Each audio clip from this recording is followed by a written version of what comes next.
Hey, Robert, good to see you again. Go Habs, go. Well, let's go Habs you got with all caps Habs. We like that. Yeah, Anderson out day to day with an upper body injury. We did observe in the last game he was definitely laboring on the bench a little bit. I thought it was because he played such a hard game. He had such a good game on Tuesday against Boston. For some reason, I speculated that. Oh, hold on, I got a little. I have to eat dinner real quickly. There you go.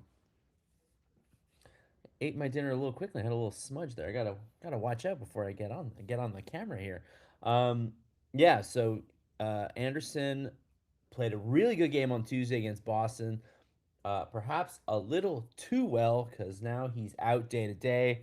It's a pretty big loss for the Habs, to be honest. They don't have a ton of physicality at the ready, so it's a little worrisome for sure. I don't really know. You know, they're gonna have Veleno in the lineup. In case you're wondering, Marty St. Louis was pretty adamant that Line is like, no, he's not coming in. I don't exactly remember what he said. What did he tell Stu? Something like that. It was unconvincing. I'll tell you that much. Unconvincing if you ever expect him to come back.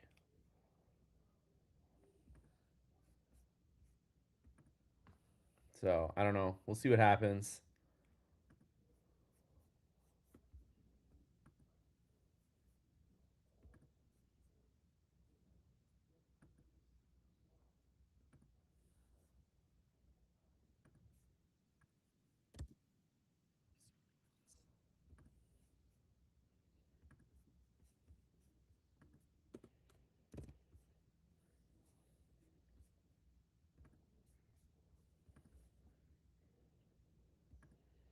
Mark asks, "Hey Mark, by the way, it's a loss for sure. Too bad. Any idea what happened? I don't know exactly what happened. Other than just that, I mean, you saw what I saw. He was hitting everything in sight last game, skating really hard. Obviously, he got a couple chances, got on the board. Was that the game he got on the board? No, I think it's the other night. But he was definitely at like the tail end of the third period. Was like pretty hunched over on the bench. I thought it was just from skating really hard. I thought he had just had that kind of game, but no, it looks like he does have an injury. Um, and suddenly the Habs are without um, two of their biggest bodies in the lineup. They're without Dach and Anderson. Anderson hasn't mostly been an 82 game guy for the Habs. He has sort of had some time off, taken some games off. He gets a little banged up during the season. So hopefully this is just a thing where he gets a couple days off and right for the playoffs. Had a career high in games on last season, played 81. This year he's played 61 of 60. We're at the 67 now. Yeah, we played 67. So he's already missed 6 games on the season. He'll miss another one tonight. I feel like he's more. I mean, the first 2 seasons with that, the first season with that, only played 52 games. Then he was at 69, 69, 78, 81. I feel like in those early years, they were putting him in the top six, and he was definitely playing a lot. And he was getting pretty banged up. Now that he's like, pretty firmly like a 12-minute guy, I feel like he's able to stay in the lineup more. Um, no, we had that one already. Hold on. Line A is slow, Robert says. Yes, that is a definitely slow and not very good on defense is definitely the reason why he's not getting back in the lineup because we know it's not for the offense. We know he can score. Uh, yes, he scored the second goal, tip in. I couldn't remember if it was the Anaheim game or this game where he scored on the tip in. It's been one of those weeks, guys. But we're almost through. That's why I love the Thursday night game. The Thursday night game, it's like okay, tomorrow's Friday. It's like just a double whammy of good. Hey Ryan, good to see you again. I still would prefer the offensive line over Veleno. All things being equal, I would as well. But I definitely feel like they're looking at no Anderson, no Doc in the lineup, and they're like, we are missing a little bit of physicality. Got to have somebody in there. So why not Veleno against his old team? Hopefully he can get motivated. Dach is not a huge loss, Mark says. He's big, but he doesn't play physically. Yeah, he's not like a traditional like boomer and crasher, but he's someone that like hard to knock when he's playing well. He's hard to knock up the puck. He's good along the boards. He's somebody who stretches the other teams physically because he is hard to like take down. Wow, I know it's funny to say that because every time he takes a hit, he gets hurt. But you know what I mean. During an actual game, he does give. I think he's not like a physical player, but he's a bigger player that's like harder to knock off the puck. Veleno will provide more hitting than Dach, that's for sure. Is losing Josh Anderson really a loss though? Most nights he's invisible. I don't feel that way about Josh. I feel like he's actually had a really good season. He doesn't score. He's not a big offensive player, but he's one of the team's four penalty killers. He's always like getting into the. He's like always ahead of the rush, and he's hitting guys. He's one of the team's better hitters. No, I feel like Josh Anderson has become a useful player on this team. He's not the like 20 goal top six winger that they paid for. He's not the big power forward they paid for. But as far as like a effective bottom six leadership player is, he's very important to this team. I don't know. I don't agree with you, Morgan, that he's a huge. You say he's a huge disappointment. Well, it's supposed to be. Yeah, I mean, if you're comparing him to Tom Wilson, disappointing. He's not that guy. He doesn't have the offensive acumen, but he's a useful player. He's become a useful player. That contract was a little weird. The contract is weird because it's a super long contract. And then when they signed him, he was getting paid kind of like a middle six guy. And it was like, okay, he's going to score and hit and do this and that. And then he didn't really become that guy.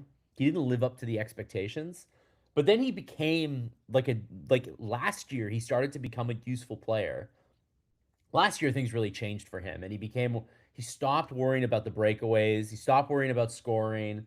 He became more of a penalty killer, defensive player, a guy who uses his legs and his body to make plays, and he became a useful player. Is he like a useful $5.5 million a season player? No, but I don't think people are like that down on the deal anymore.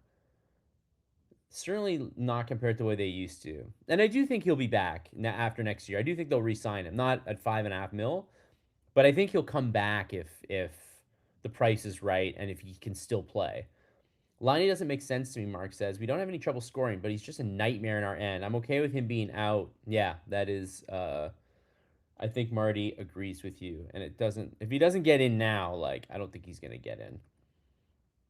Last year, both Struble and Jackeye played well with Hudson. Ryan says, "Yeah, and I guess they're going to try Struble again tonight, right? I think they were pretty happy with how it worked out.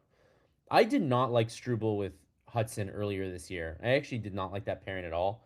And I feel like we're constantly forcing Lane Hudson to be out of position because he's the one guy who can do it. When I'm like, this lineup should be built around him being at his best, in his best position. So long term, I don't think any of this works. But for now, those are the defensemen they have. They got to make it work. Mark thinks Anderson is useful. Robert likes Josh too. He's 0 for 2,000 on breakaways. Yes, the scoring never materialized, Morgan. He never became that kind of player, which is disappointing. He found a way to be effective and not a total waste of space, but the hands never really materialized. He does commit dumb penalties. Yes, he does. I feel like he's not as bad about that as he used to be. Again, when he was really chasing the 20 goals, when he was like, in order to be good, I have to score 20 goals because that's like, I'm getting paid 5.5. I have to score. His game was a mess, I thought. He'd have those games where power horse games where he'd have like 50 breakaways and not score, and it'd be super disappointing to watch. And then in the last 2 years, Josh figured out like what he's good at and has like accepted that he's not going to be a 20 goal scorer. He is a 15 goal scorer, which is a okay. He can kill penalties, which is like a new development for him in his career that has been really good. And he can hit now without feeling too worried about being out of position. Mark says, I'd like to see Reinbacher. Watch the Rocket game last night. He looks good. He has turned his season around. I think it's going to happen. If there's another bad defensive performance for the Habs, and I think he gets in there. Hey, Rick, good to see you again.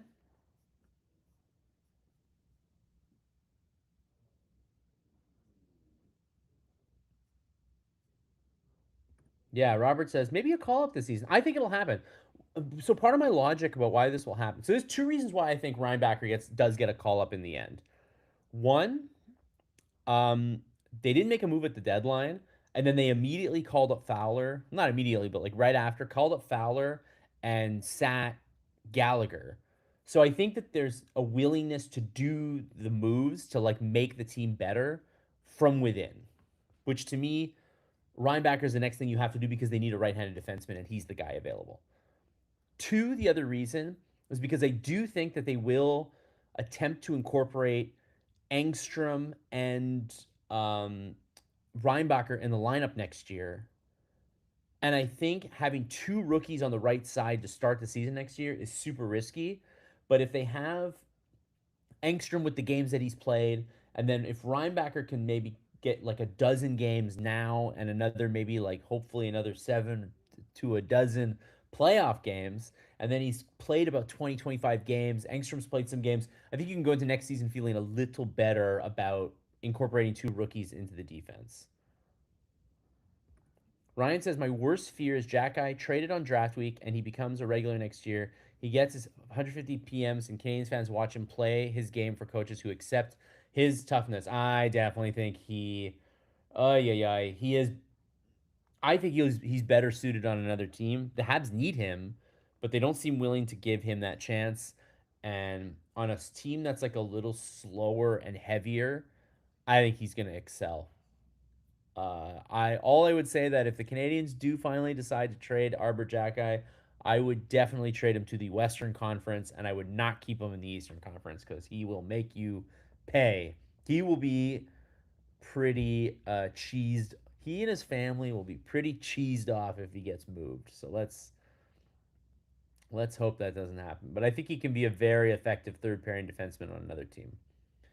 Marty plays over 8 minutes a game for a reason. He's a sixth, seventh D at best. Morgan says, yeah, but hey, you still need a sixth, seven, a sixth or seventh defenseman who can fight and be like reasonably effective is a pretty useful player. So, but I don't know. Marty doesn't even play him like he's a regular sixth.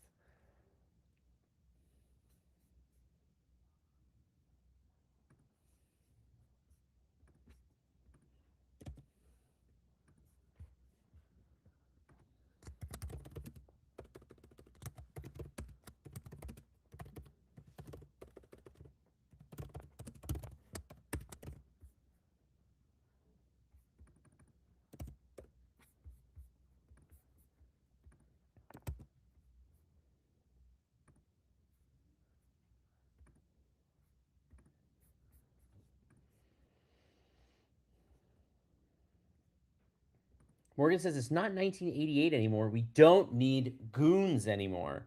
That's true. Lots of teams don't really have like a pure goon anymore. Very few teams have a pure goon now.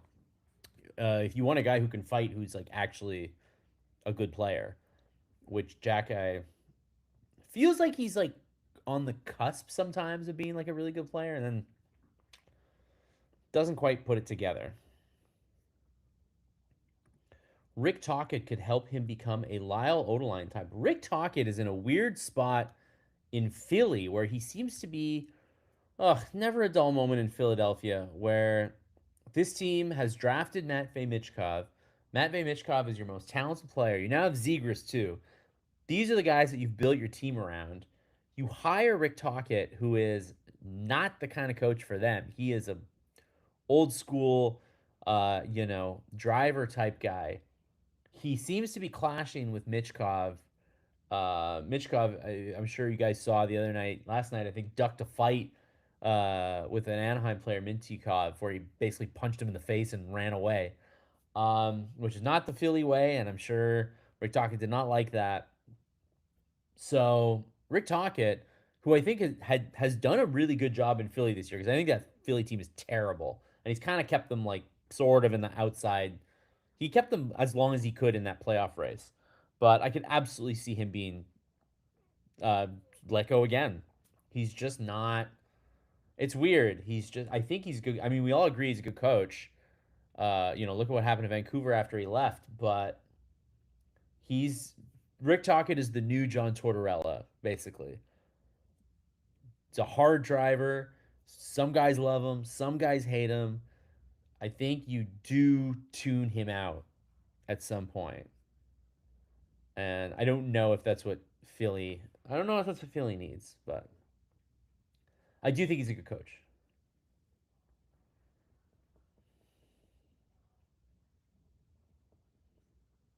Hello, Max. Max says this will be a difficult game tonight. Detroit is a good team, even though they're missing a couple players tonight. I think Larkin's back tonight for them, though. I will get confirmation. I don't think Detroit is. Detroit is an okay team. The stats for Detroit seem to be that when Moritz Seider is on the ice, they are an excellent team. When Moritz Seider is not on the ice, they are not that good a team. They are uh, very reliant on Moritz Seider to play a lot and to be very good, and he is very good. I find the team is a little light on offense. Uh, Goaltending, they've kind of shored up a little bit, and the defense is kind of outside of Seider, so they're okay. They're an okay team.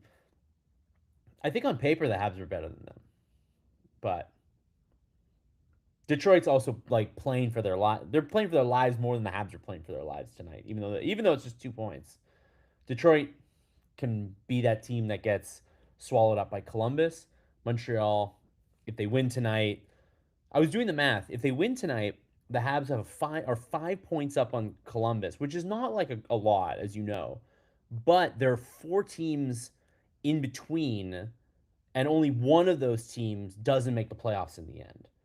So the Canadiens, if they win tonight, basically 4 teams that are like 5 points back and a little less would all need to pass the Canadiens, which is kind of like tricky. The math is a little complicated. So I'm not saying that the Habs will clinch tonight, but I'm saying that the Habs, if they win tonight, will have made their lives a lot easier.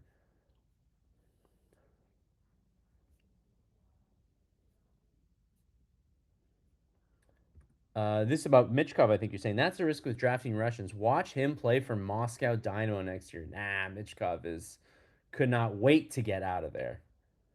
He's very happy. He might want to go somewhere with a beach though. I could see that happening. But no, the Flyers went to great lengths to get Mitchkov. It would be very odd for them to then turn around and be like, yeah, Rick Tocchet is the guy that's going to save this franchise and not the guy that we just spent, 2 years behind the scenes getting ready to draft. So he'll be okay. He'll figure it out, I think. I like Detroit, Max says. Earlier in the year, they completely dominated the Habs. Yeah, no, they, I don't know. I don't know how I feel about them. I guess I'm willing to see tonight. Yeah, they looked real bad against Detroit last game. The Canadiens do have like a bad. They do sometimes weirdly match up against teams. 88% chance of making the playoffs, Morgan says. Big win tonight would push them to 91-92. Yeah, it's like yes, it's a tight race in the East right now, but if you're at the top of that rate, like first of all, like last night, Ottawa basically killed their chances of making it. So there's only one team. There's only 9 teams kind of in the running for playoff spots. So as you know, there are 8 teams that make it. So there's only one team that's not going to make it, basically, out of the guys who are left. So and so the Canadiens being on the like upper echelon of that glut of teams puts them in a good spot. Jack, I would get you no more than a third or fourth. I am very, very curious to see what people think of him around the league. Again, I feel like if like you guys love him, the analysts love him, like lots of people love Jack Eye. You got to think that there's a GM out there who really loves him. I know that Michael Anlauer loves him. Like the Senators would love Jack Eye. Like to the point where, and you guys know that Anlauer kind of wants to like, he's not happy about this season. Like heads are going to roll in Ottawa. He's going to want to make changes in Ottawa this off season. I do think if the Canadiens mess around a little bit with Jack Eye, wouldn't shock me if there's an offer sheet for Jack Eye. Not like a crazy one, not like a Kotkaniemi one, but like enough of a enough of a offer sheet that the Canadiens would have to really like think twice about it. Boston would love Jack Eye. See, that's the kind of player that they would like. Florida would probably be into Jack Eye. Florida is like a factory for fixing broken defensemen. They made Oliver Ekman Larson good again. Kent Hughes said the player he tried to acquire wasn't named in the rumors. Um, for the fun of it, if you guys want to tell me who you think it might be, we can all have a little bit of fun. We none of us here know. None of us here know. I don't know anything. But if you do have an idea, I think I have. I don't know. If it's a defenseman, I think I know. Craig Berube would love Jack Eye. Craig Berube will not be coaching the Leafs next year. Pretty sure. Pretty sure. I would be definitely worried about Toronto giving Pascal Vincent a call. Oh yeah, let's get the Habs lines in here. We all know that there's no Jack Eye tonight, but let's the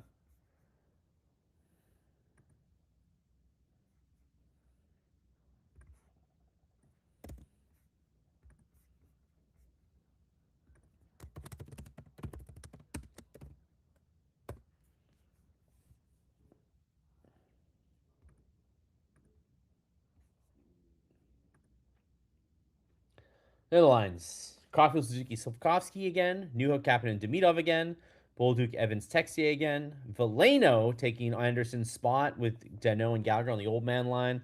Matheson, Dobson on defense again. Goalie, Carrier, the third pairing again. Struble, Hudson, the kind of strange middle pairing. And then Dobesh. So they are keeping it the same, which, given how they played against Boston, not entirely surprised.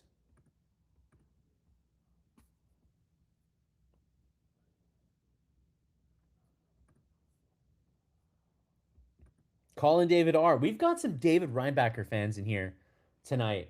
Man, what a season for him. Started out hurt again, and it was like, ugh, this all over again. Injury prone, dude. Terrible. Second, came back, was like pretty good for a couple weeks, and then he struggled a ton. And then it was like, oh man. Matthias Brunet wrote that piece in La Presse where it's like everybody's real down on him. They're regretting that pick. And then like Engstrom gets hurt, and suddenly Reinbacher like he's the big dog in Laval, and he's playing lights out hockey. It's funny how things go sometimes. You gotta be patient with these guys sometimes, eh? The only coach that doesn't want a player like Jack Eye is Marty. I think Bednar in Colorado probably would also be like, nah, I don't need this guy. Dallas too. They got the kinds of defenses that the Canadiens aspire to have. Max, I said I like Slafkovsky better on the second line. I did too, but they need to have a guy on the first line. So, but it would in an ideal world they'd have somebody else that could be on the first line, and then Slafkovsky could lead the second line. The second line's definitely cratered without him.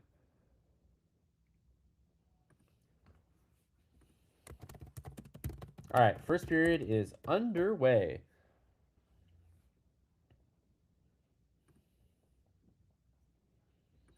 I think it may have been Pareko. Ryan says, "Yeah, do you think that he would have turned down Buffalo because he was going to go to Buffalo and he turned down Buffalo? Do you think he would have turned down Buffalo and come to the Canadiens?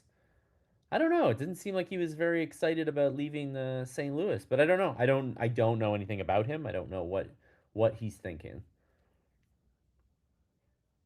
Mark says Marty's disinterest in physical plays my main beef with him. Shaq could be a lot better if he wasn't benched every time he made a mistake. I mean, he has played. How many games is he up to now in his career? 300 or so.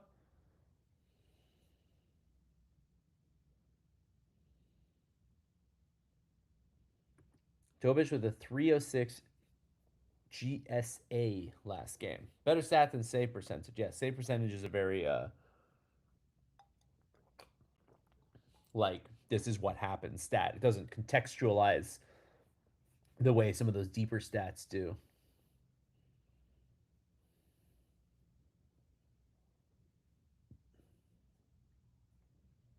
Max says the problem with Marty and Jacki is personal and professional, no doubt in my mind.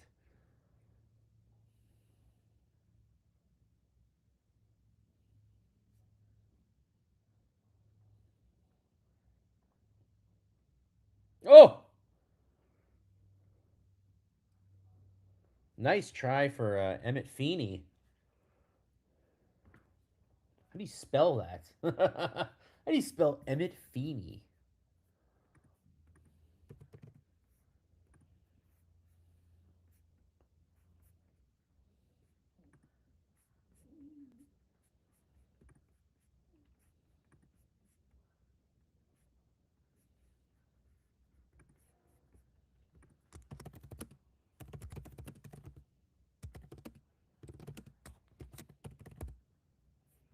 Is that how you spell Feeney? Yeah, Emmett Feeney. Feeney. It's Nico Heishier, Morgan says. Received confirmation from multiple sources. Have a handshake agreement on a deal to be finalized in the offseason. Well, wouldn't that be super awesome? I mean, did New Jersey. That's from X, not from you. You're saying that the person who said it. Yeah, I did read the Nico Heishier thing. I mean, the thing about the Devils is that they had a absolutely lousy season. Something's got to give with them, right? I don't know what happened there, why they were so bad. Uh, Obviously Hughes got hurt. Both Hugheses got hurt, but they shouldn't be as bad as they are. And they're gonna fire their GM. Fitzgerald won't stick around. So, and maybe Sheldon Keefe might be gone too. And then yeah, maybe there'll be some personnel moves. Ooh, John Gibson with a little bit of trouble.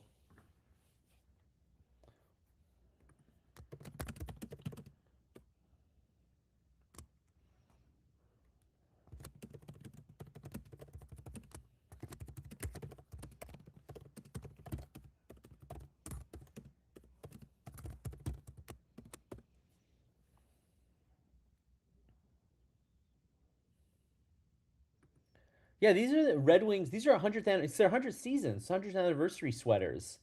How do you feel about these? Oh, Slafkovsky on the doorstep.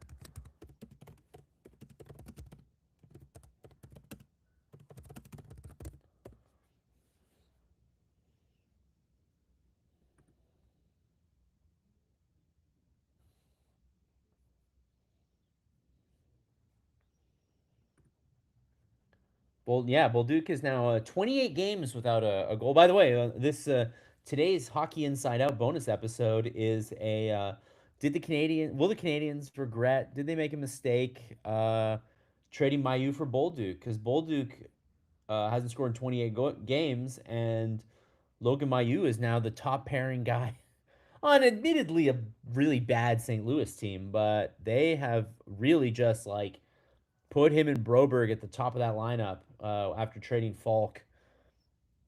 And yeah, they're seeing what he's got, and he's so far he's responded pretty well. Mark's a fan of the jerseys. I quite like them too.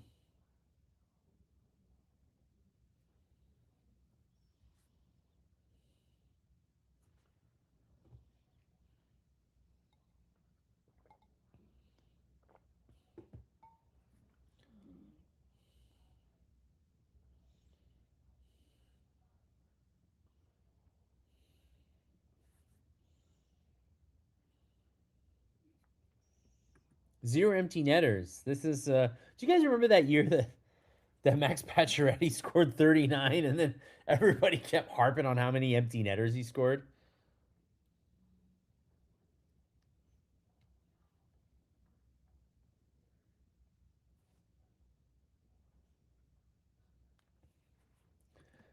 Hey, Michael. Michael says Marty would have screwed over Mayu anyway. Yeah, it's possible he wouldn't have been a Mar.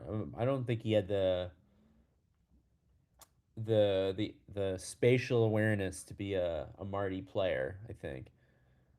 Max says I really enjoy Mickey Redmond on the Wings broadcast. He's old school. Yeah, I like him too. I wish I was listening.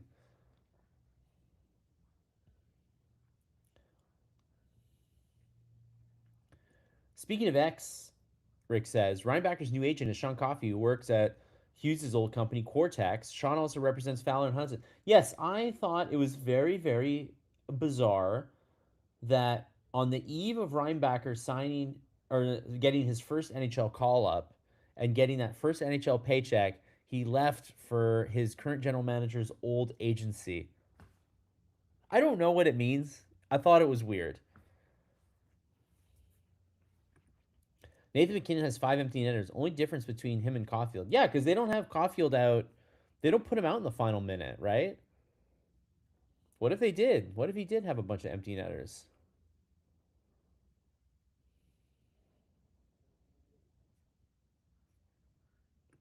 They said the same thing about Max Domi, empty net goals. Yes, he did have a lot of empty net goals as well. No, I mean, wasn't that? Yeah, wasn't there? What did when they traded for him? He had just gotten off like a 6 goal season with the Coyotes, where he like 4 of them were empty netters. Wasn't it something crazy like that?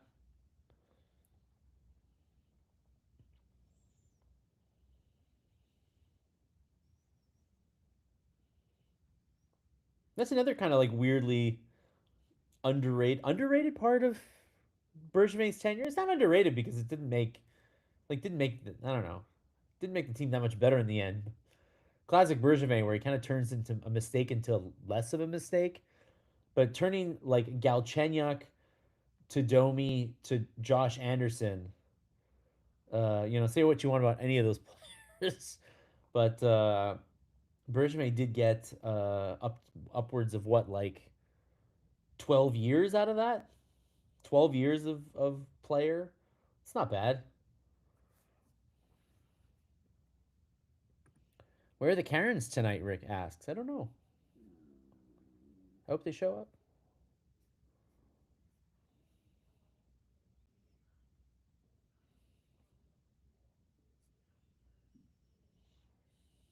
All right, we're almost 5 minutes into this. 5:15:30 right now, and Habs are up 6-1 in shots, and it's 0-0.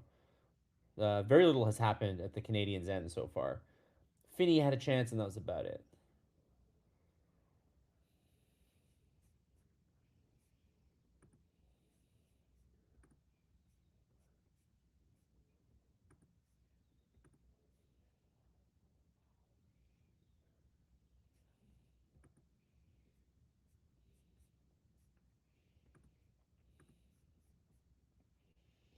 Hey, Skydicker. Skydicker says Bergevin was good at trades, but not a lot more. Yes, he was.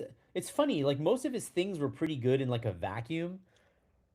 Like that one for one trade was good. That one for one trade was good.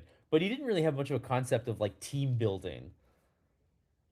Like he needed a center for the longest time and like never targeted one and got one. Really odd guy. By the way, apparently he interviewed for the Nashville Predators GM job. He's gonna get another GM job pretty soon. So everybody, everybody, get ready for that.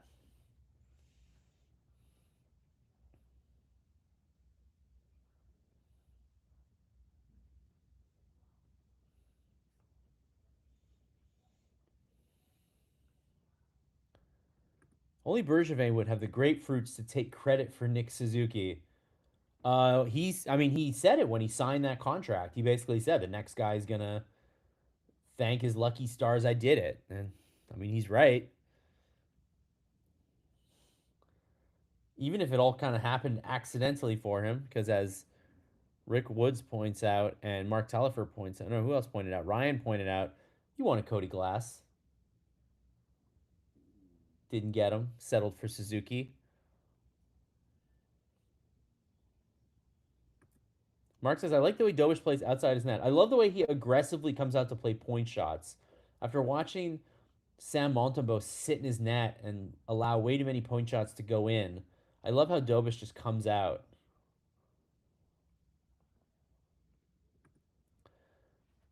Mark Talifer, I'll buy you dinner if Berkey ever gets another GM job. No way in hell. Okay. Well, next time you're in Montreal, you can take me to Orange Julep. I like 2 hot dogs, poutine, a julep. Make those all dressed hot dogs. Because you are gonna have to buy me dinner. He is absolutely getting he's absolutely getting another GM job. I can't. I'm as shocked as you are. But the NHL protects its own, and he is definitely part of the fraternity.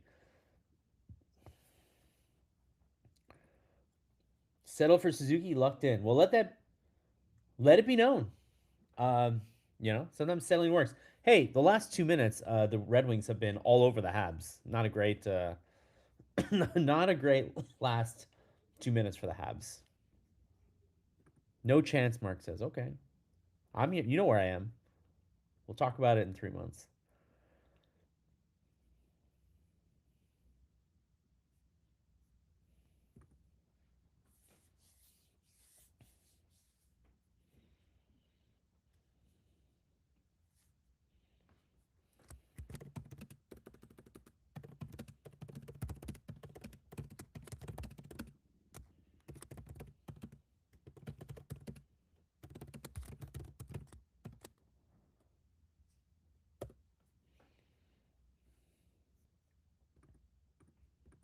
All right, let me know. Would you have put in Line or Veleno tonight for Anderson? So as you guys know, Veleno is in.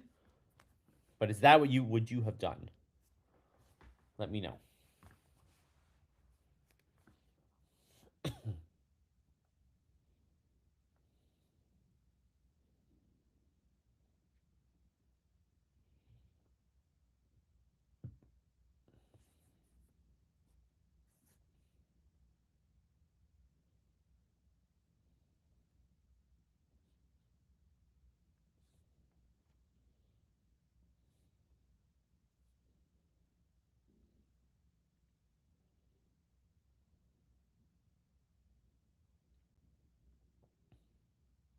Okay, so you guys are definitely not. You guys are done with Line. That's okay. He'll get another chance somewhere else.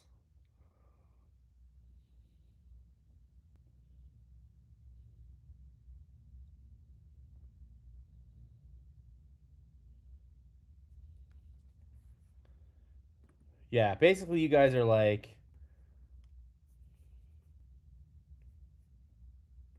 if the power play goes to hell, neither. If I had a choice, well, I have to put in somebody. Would you put in the seventh defenseman? Hey, we could just put Struble and Jack Eye in the lineup. Why choose? Mark says, if we're struggling to score, then I want Line, but we're not. We have enough defensive problems without adding him to the mix. I think that is precisely what Marty is thinking as well.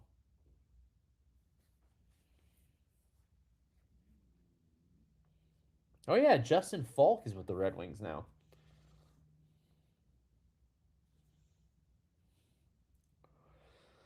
Probably one of the more high profile deadline editions, which really goes to show you how quiet a trade deadline it was. I mean, if the Habs were in the playoffs, I'd put in Line, but that's not the case. I mean, it feels like these are playoff games now. It feels like we're getting there.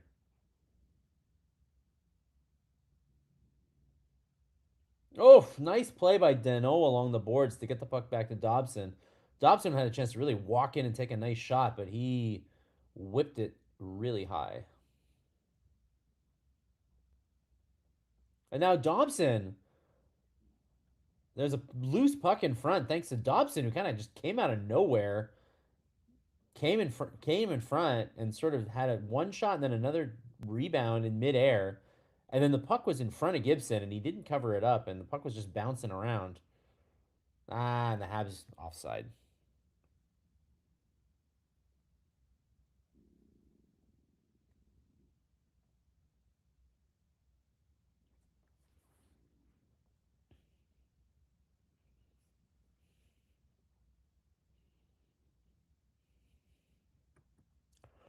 Well, they're not no whistles games yet. I don't know. Last Tuesday felt like a no whistle game. Not that it was a particularly physical game, but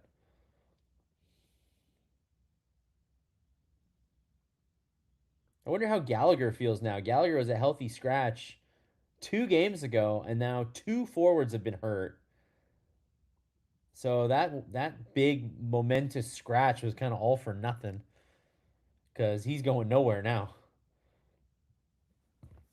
Kopp is also back in the lineup for Detroit. He was out for a while. He's been pretty banged up since signing that contract.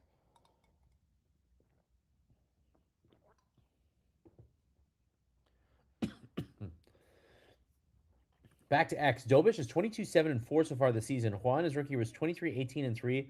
Price is 24-13-3. Yeah, Dobish is almost definitely going to pass both of them in terms of wins for his rookie year. Uh, Considering that he started the last 2 games, I think he's the number one goalie here. He's the man until further notice.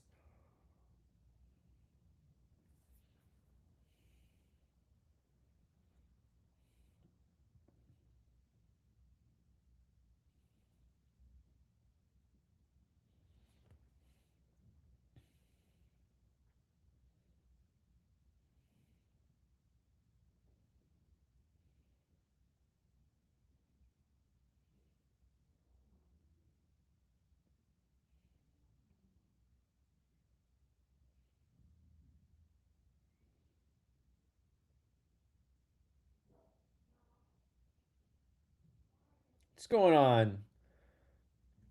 Habs were coming up the rush, and behind the play, Goalie and one of the Wings players.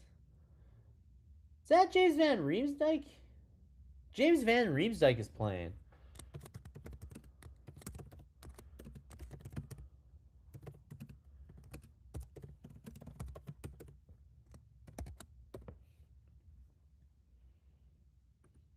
James Van Riemsdyk is still in the league? Damn. Good for him. So what the Wings have Patrick Kane and James Van Riemsdyk in the lineup? Forgot JVR was still playing. Yeah, me too. Now he's in the box. So it's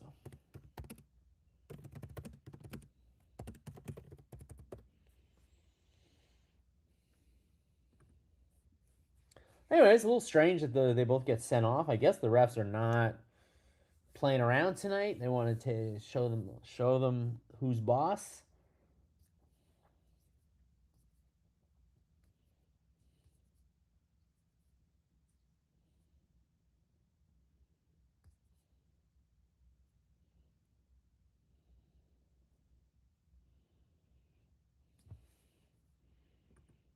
Was Gooley bleeding? What was he bleeding from though? Was it from a high? If it's from a high stick, then it matters. If it's not from a high stick, it doesn't matter.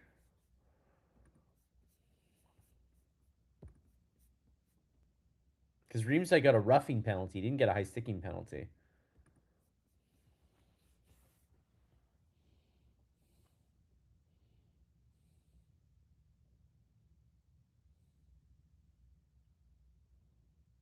Oh, nice move.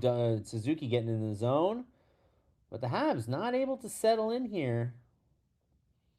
I mean, nice play by Hudson.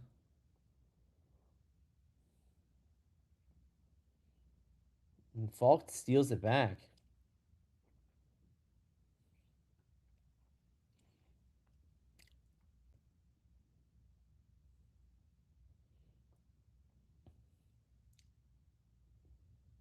Oh, Raymond found Sherratt off the rush, the trailer, and I mean, it's Ben Sherratt. It's not known for his one timer, and he fanned that one pretty hard.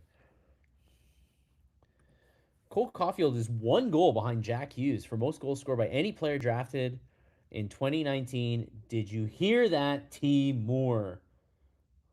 Yes, I wonder when Timur is going to drop back in. Hopefully soon.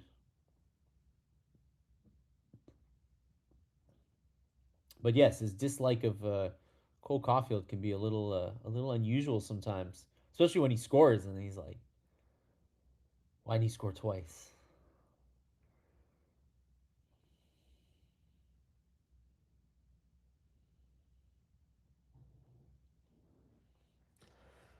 All right, well, not a whole lot happening on this 4-on-4. It's just about finished, actually. It might be why he's not here. The 4 goals happened, and he was like, I cannot. I cannot take this. Nice attempt to try to center that puck to Finney, but it didn't quite work out.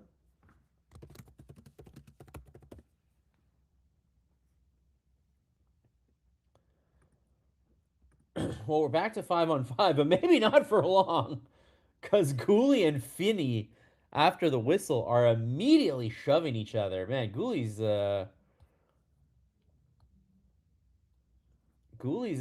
something's in his cornflakes tonight. Dobson Gooley, I like that pairing.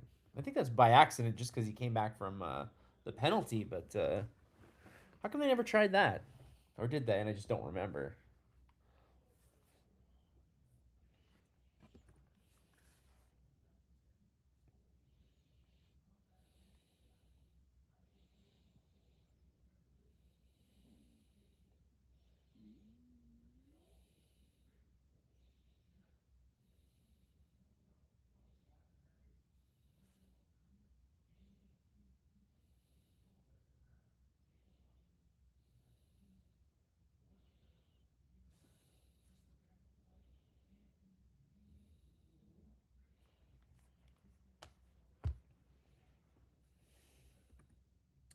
Yes, cauliflower was indeed a name oft used for Cole Caulfield around here. Tinkerbell as well. I think Cole Caulfield has proven at this point that he's more than just a goal scorer. Gooley was injured. Was he actually on that play? He seemed okay to me.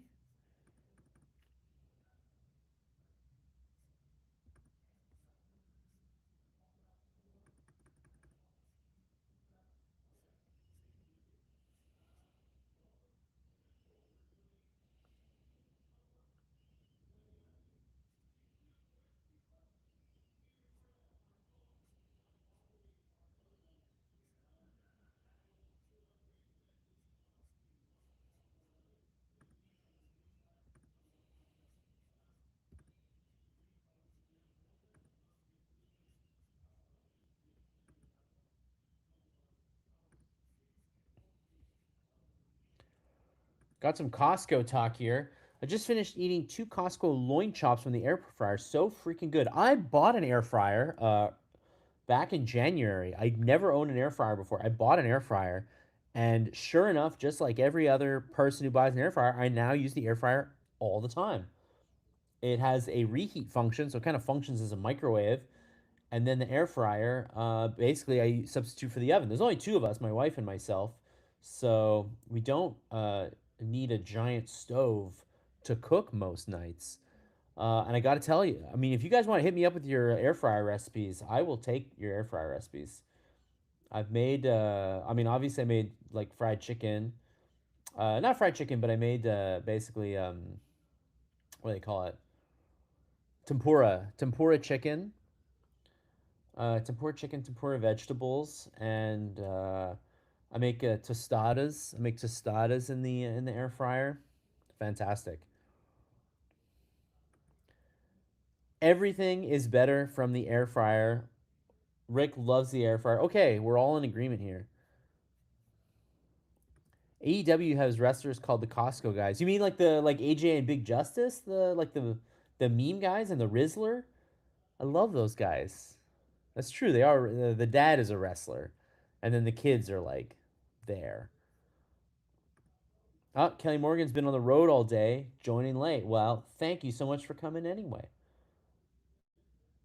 Happy to have you, and be safe on the road. I don't know how it is where you are, but here it's a little snowy today, so you be careful on the road. Parmesan green beans with spinach pierogies. Oh, that sounds good. Hold on, I gotta check. Was Goalie is Goalie actually hurt?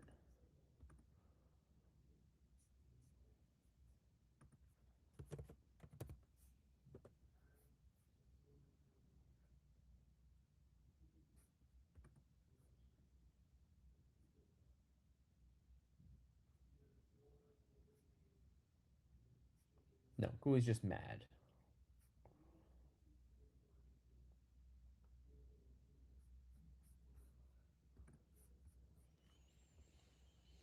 Yeah, Goalie's just mad tonight. He's not hurt. Might hurt somebody.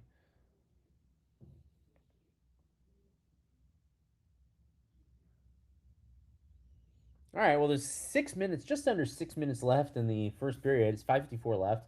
Shots are 9-5 Montreal. Montreal got most of those shots in the first like couple minutes, and have not really done anything since. Detroit kind of got all their shots in like this little like window, and more often than not, it's been kind of disjointed hockey. There was a 4-on-4 where nothing happened. Um, both teams seem pretty tentative so far. Both teams look like they don't really want to make a mistake. I can understand. Welcome to the playoff drive, guys, where the games are going to be a little bit tighter. I don't know how many more 6-6-4, 6-5, was it 7-5 Sharks Montreal games. I don't know how many more of those we're going to see. This might be the norm going forward. Kind of. Oh, nice hit. That was Suzuki hitting Raymond, right?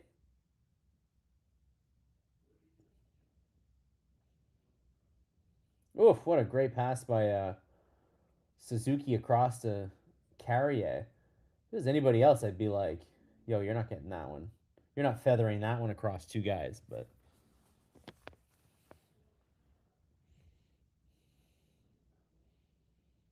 oh, new hook around the hash marks with the slap shot, but I think it was deflected wide. Kelly Morgan's headed to Lake Placid. Ooh, end of ski season here. Hope you get still get a chance to get a little skiing in there.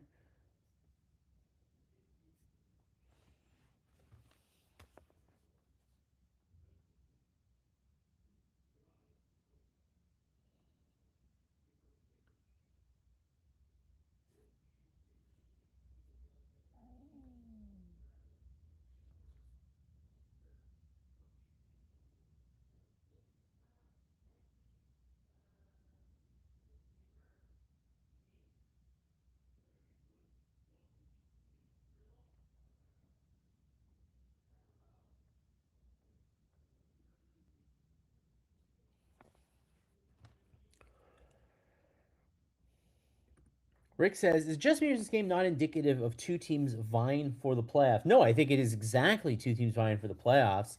Neither of them want to make a mistake on defense, so they're playing very tentative right now. I think this is actually exactly the kind of game I was expecting to get tonight. I did not think that both teams would be fun and gunning it tonight.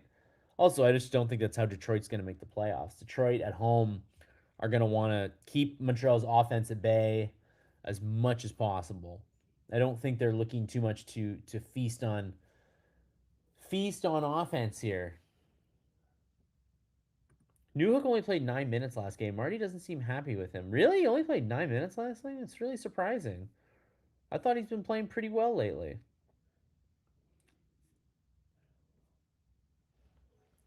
But, last game it was tough, right? If you guys couldn't afford to make any mistakes on defense, and it showed. Showed with their decisions.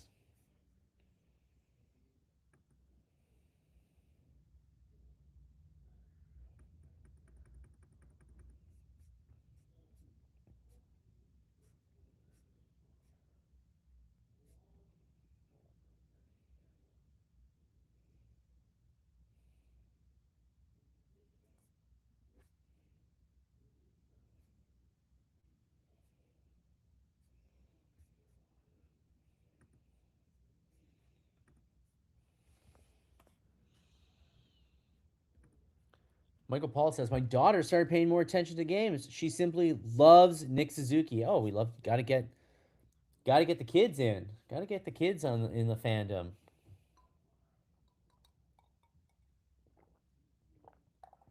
It's an important part of sports fandom. Passing it to the next generation.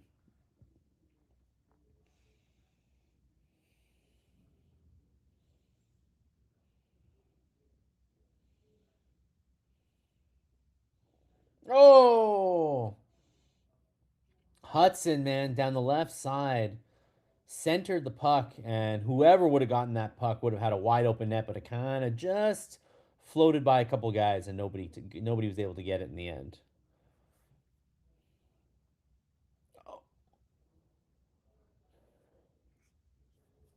Dobesh gave up a huge rebound, but was able to recover in time and make a huge save. Zoinks! And now the Canadians have to ice it. Oh, your daughter's 32. Well, never too young. Never too young, never too old. All right, what happened here? So yeah, that initial shot went off Dobesh's blocker, and he deflected it right in front of the net. I think it caught him a little by surprise, and then DeBrinket was right in front and not able to. And that was also Detroit's first shot in 9 minutes.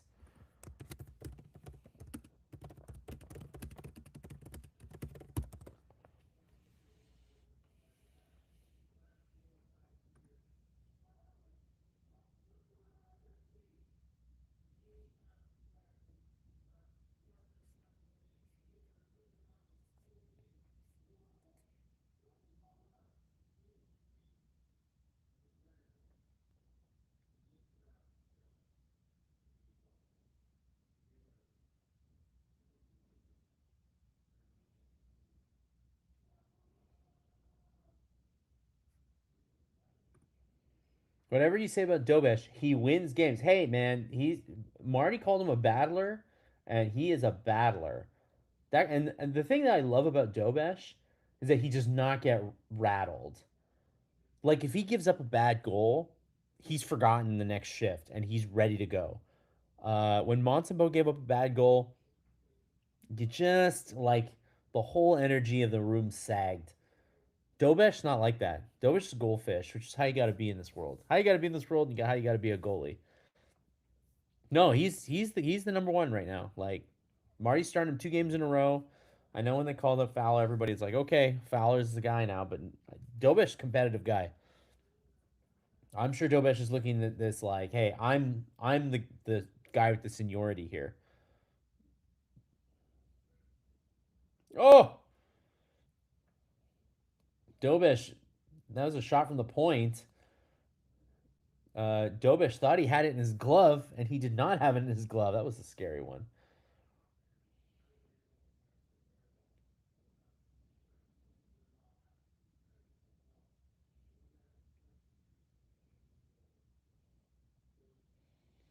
All right, Habs with no point, no choice but to dump this one in.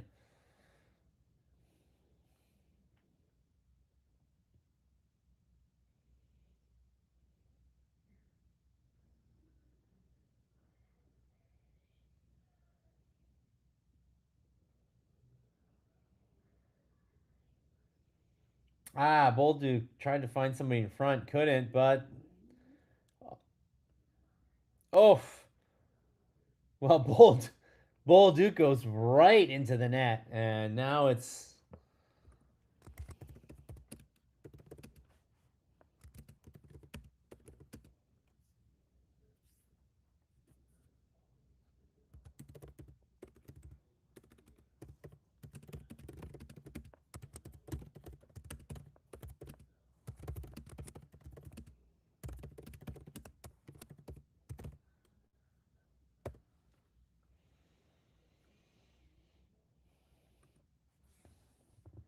yeah, Bolduc man went you like I mean I thought he'd give and go to that one a little. He tried to thread a give and go that was like a little too much, but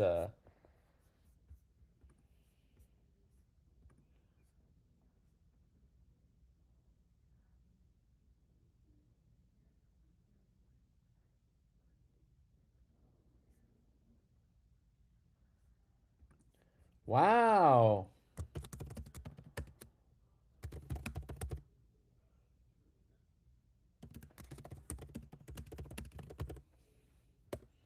So does do the Habs end up with a power play after all that? That's what it looks like.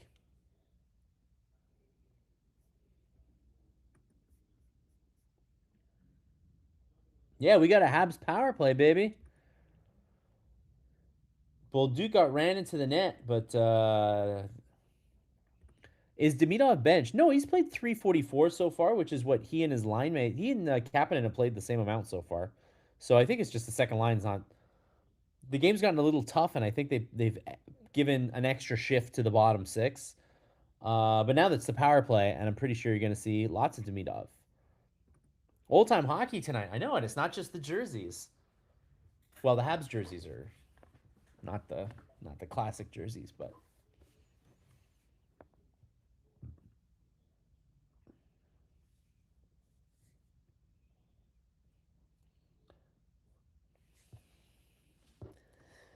yeah, protect your goalie. But he was shoved into the goal. Yeah, I'll give Detroit. That's the kind of penalty. Yeah, I mean, I give Detroit all the credit in the world for defending their goalie there. Just saw that Bolduc was pushed into Gibson. Yeah, he was. Now, he didn't exactly put the brakes on, but why would you?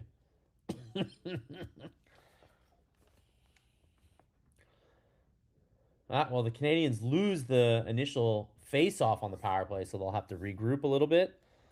Rougher than two. I know tonight's already rougher than Tuesday's game. Now Detroit's got the 18th best penalty kill in the league, so Canadiens are definitely got a chance here. And there, Demidov's on the ice right now. Oh, Caulfield's.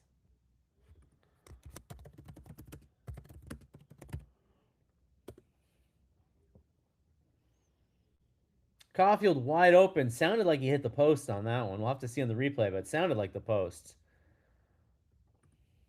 Couldn't use Arbor tonight. No, against the tiny Detroit Red Wings. I will say that the Red Wings did trade Elder Soderblom, who is 6'7", and I always wanted the Habs to get him, and then they ended up just kind of giving him away to Pittsburgh. I was like, damn, I guess he didn't pan out. Ooh, nice one-timer by Hudson, but Gibson saw that one coming and was able to make the save. But yeah, let's look at that Caulfield one again. Caulfield was wide open. Great pass, Slafkovsky. Yep.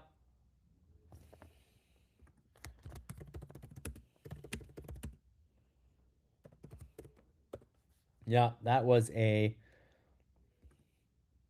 Caulfield post.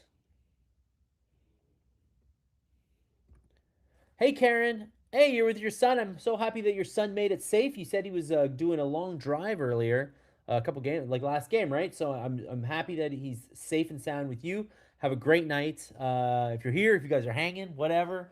Appreciate you clocking in.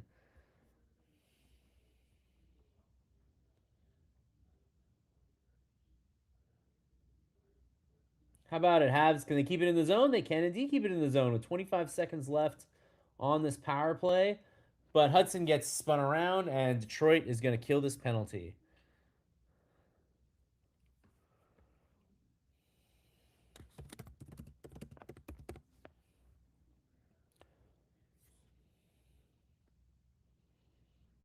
There you go. One last zone entry for the Habs.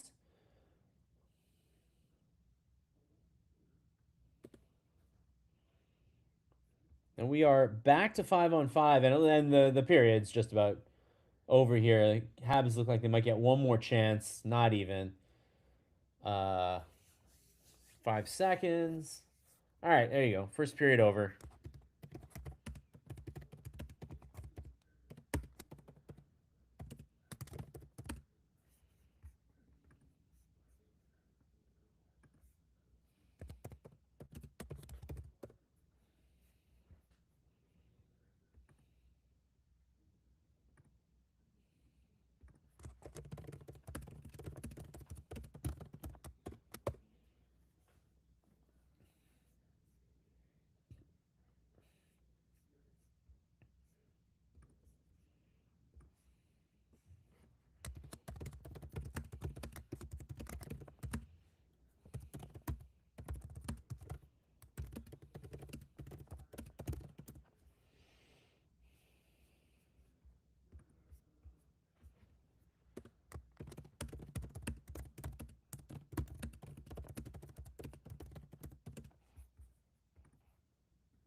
I like that the first unit played the whole power play. It was a decent period. That's how I would see it.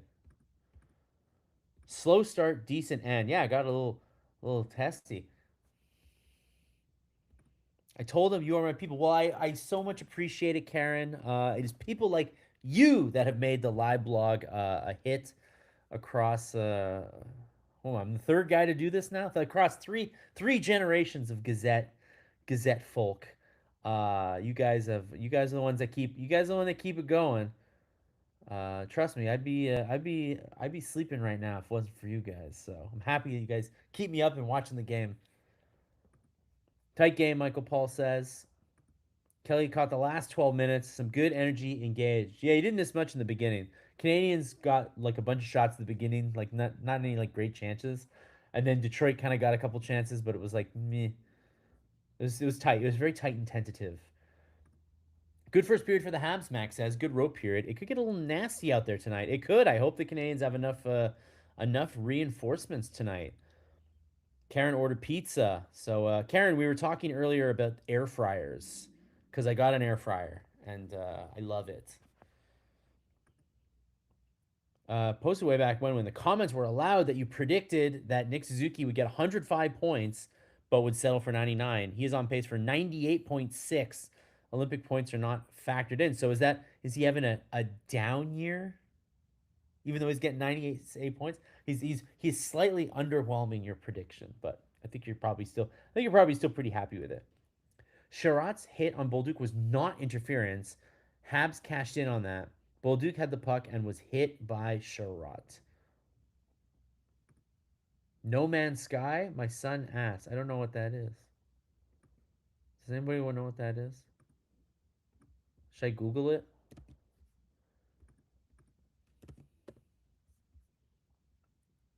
No, it's a video game.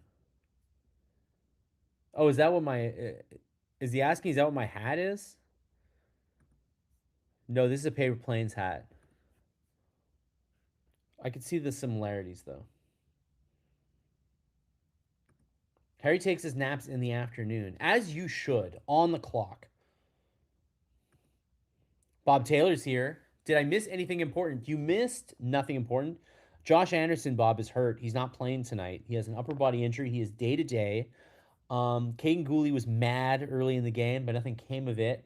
And then Zachary Bolduc got pushed into John Gibson by Ben Schrott, and it got everybody really mad. So we might see some stuff, some fireworks tonight. Harry says 90.6 would be normal. That's a pretty good normal. 98.6 points. It's pretty normal. I like it.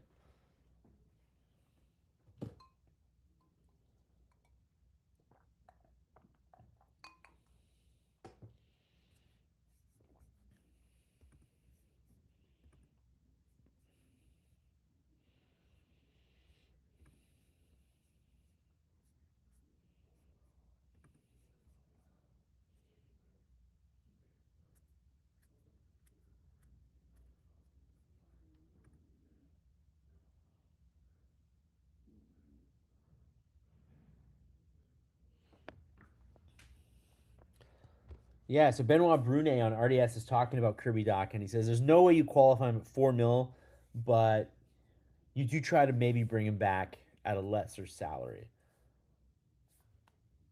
I don't even know if it gets to that. We'll see.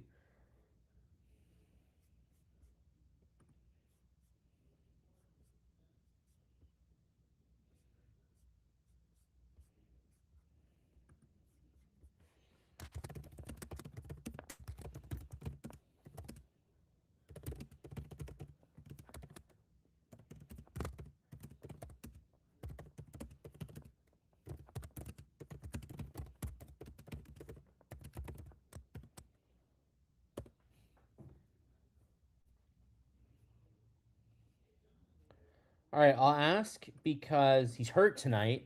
So we never get to talk about Josh Anderson very much, but I wanted to know, since we're now almost near the end of his deal, there's 1 year after this one.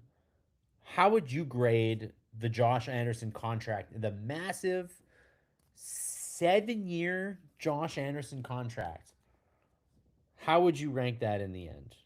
What do you think? He's in year six, right? Of year six of seven?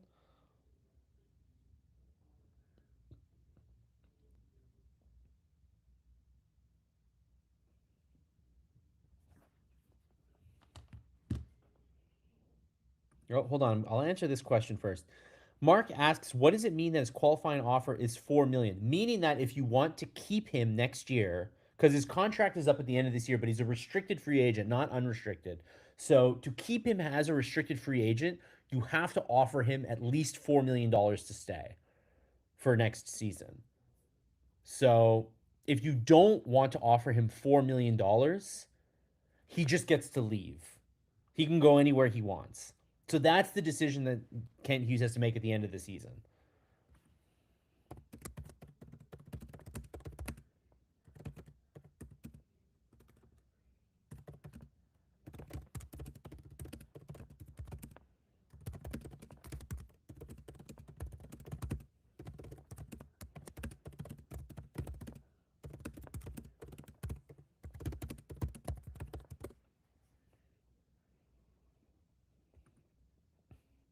This is so 4 million is the minimum contract offer that you can make Doc to keep his rights this offseason.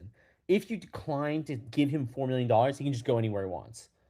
He also has the power to turn down 4 million. He can say, like, I don't want to turn four, I want more money. Morgans gives him a D minus. You'd buy him out. Nah, buyouts are only for people who cannot play hockey anymore. They're gonna buy out Gallagher before they buy out Anderson. Mark says Josh was overpaid for what he gave us. That feels like a C. Does that feel like a C?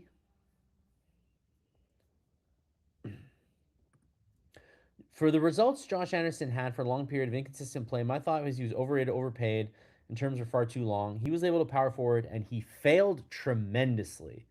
Man, you guys are not down with Josh Anderson, or the contract at least. I can understand that. Max says Kirby Dach is going to take a major pay cut. I mean, that's the thing, right? Because I don't think the Canadiens will give him $4 million. I mean, I can guarantee you that they're not going to give him $4 million. So what's going to happen is the Canadiens are going to call up the other general managers and say, "Are you willing to give Kirby Dach $4 million? If so, we will trade you his rights, and then you can sign him, and that way you don't have to compete with the open market on him." They will not get anyone to bite. Nobody, no GM will pay him $4 million. So you will then make him a free agent, and then if you want to bring him back, which I'm not so sure they do, they will then allow him to, they'll have to compete with everybody else. Mark says Anderson is just another one in the long line of Bergie errors. Max says never really lived up to his billing, but he's a good playoff guy. Morgan says Anderson is a non-factor in 80 games a year. So yeah, not much love for Anderson on the chat tonight. I'm a little surprised. I thought you guys liked him, but I think when you factor in the contract, I get it. When you factor in the contract, it's like not not as great. That's for sure. But his contract is up in a year. Gallagher's contract is up in a year. That's going to change the complexion of this team a lot. Dano's contract is going to be up in a year. In a year, they're basically going to just totally rebuild the bottom six.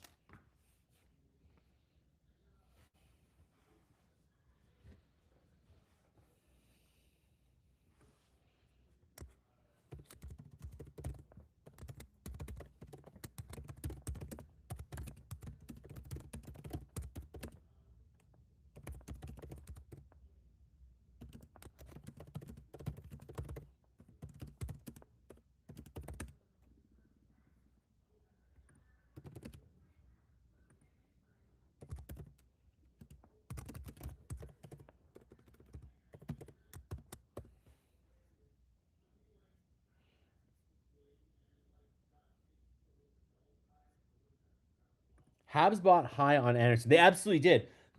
Anderson was in a tricky situation. He's in the situation that Dach is in right now. Dach is a restricted free agent this year and unrestricted next year. Josh Anderson was in that position as well. He was restricted for 1 year when they got him, and then was unrestricted after. So when they traded for him, he went to Bergevin and was like, "I can just leave in a year. I don't have to stay here." So your choice is you can either give me 1 year and then I'm out of here and I'll go get money somewhere else. Um, or you give me the max. You give me 7 years and I'll stick around. Bergevin had no leverage. He had to offer 1 year or 7 years, and he gave him 7 years. That's what happened. Dach is kind of in the same boat. The only difference is no one will give him 7 years. Everybody's gonna offer him 1 year this offseason. I think a lot of teams will offer him that 1 year, but nobody's gonna offer him a lot of money. The book is out on him. They know. Morgan says I'd buy out the entire line if possible. Buyouts are really terrible. You don't want to buy people out. You only buy people out if they cannot play hockey anymore. Like a buyout, like a buyout is not a gift. It's not a gift. You don't want to do it. I think Gallagher, there's a chance. There's a chance you do it with Gallagher. But as long as Deneau and Anderson can another unpopular opinion, re-signing Evans was a mistake. But who's gonna play center? I don't but who's gonna play center if you don't have it? That's the thing.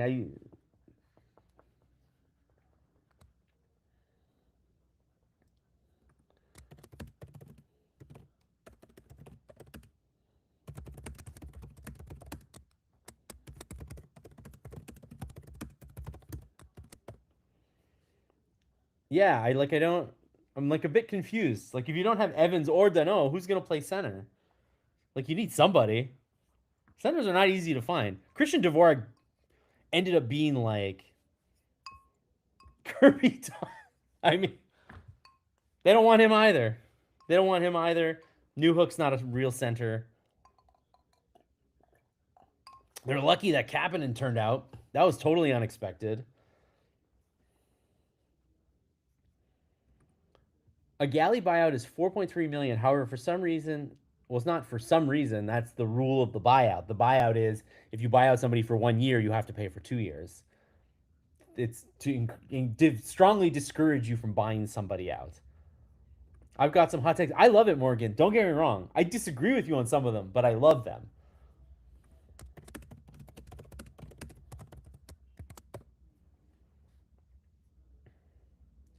Michael Hage. Michael Hage will probably be a center next. He'll probably be here next year.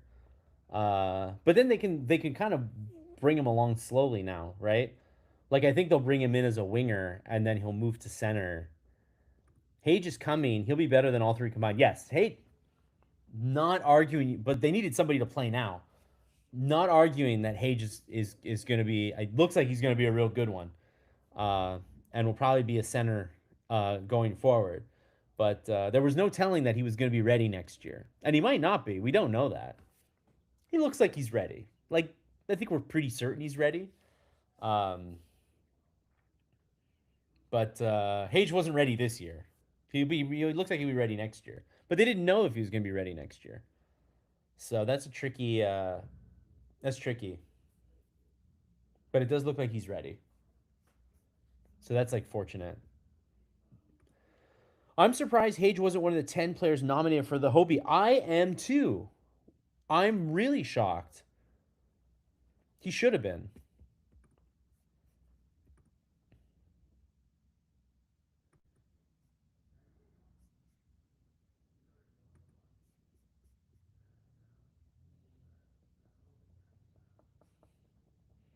Yeah, I'm really surprised Hage isn't the Hobie Baker.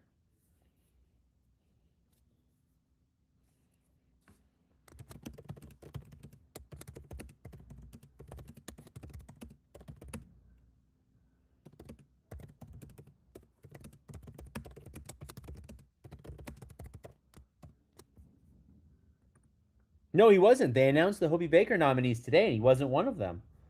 Isn't that crazy? I thought he was having a great year. They're the best. They're the best team in the country, and he's like the best player on the best team.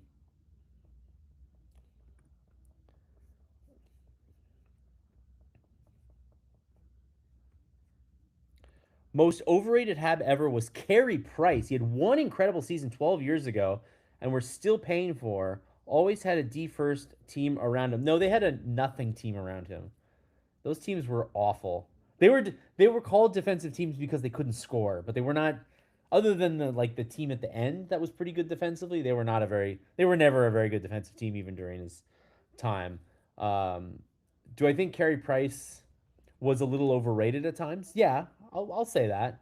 He was definitely hurt a lot, and he did have some seasons where he was a little shaky.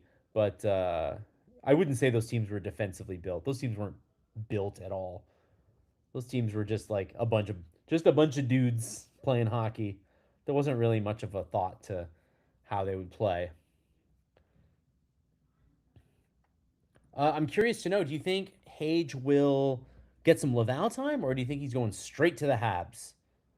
Because he's coming in probably a couple of weeks here. Mark says, I go back to Misa, who's playing well. Hage was better than Misa at the Worlds Juniors, so I think Hage is ready. Yeah, the World Juniors is like a good barometer of like where you stand on the junior hockey pecking order, right? Because it matches up the junior guys and the college guys, and you have a better sense. Then again, it's also a short tournament and it's a short sample size. But Hage looked good.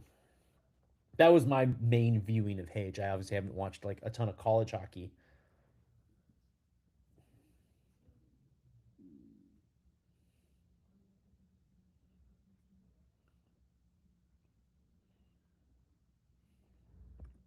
Skydigger says straight to Habs. There's a great feature on YouTube about Bryce Pickford. This guy's built like Struble, and I think like Bryce, I think grew up on the farm. He's a farm boy. Yeah, I did watch a little bit of that video. I want to watch the full thing tonight, but Bryce looks like an interesting guy, man. The Canadiens. We talk a lot about the future of defense. Let's not forget Bryce Pickford. Bryce Pickford might be a guy.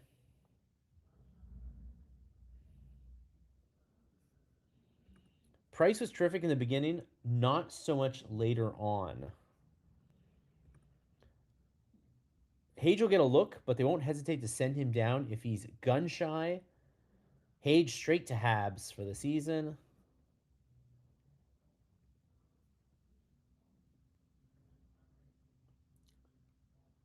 Oof, Marco Kaspar with a really nice chance early going, man. Came out from below the goal line and just missed that backhand by about a foot.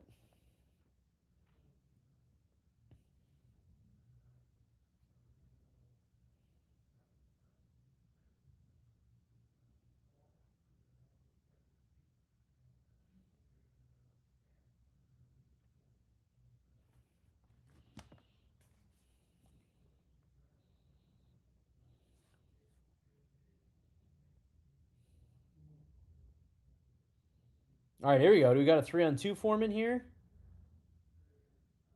Ooh, Texier with a shot from far that Gibson did not handle particularly well. But Falk was able to get the puck pretty quick to center ice.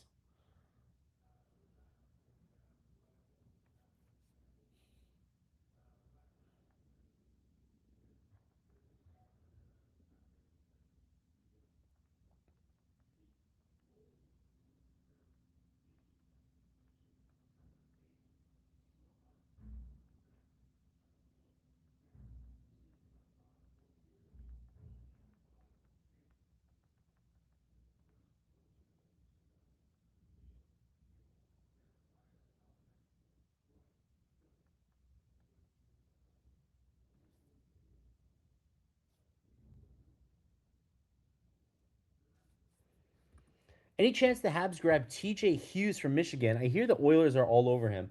Um, I doubt it. I feel like those kind of things you kind of hear the rumors and you get like a good sense if they're interested or not. The Oilers make a lot of sense for these guys because of the way the teams are structured. It was like with the Leafs when the Leafs kept getting these guys because they have like no one in their bottom six because they're paying the main guys so much. So you have like not a lot of competition to get in the lineup, and you get a chance to play on a team that's like playoff bound. So teams like Edmonton are like a nice landing spot for them.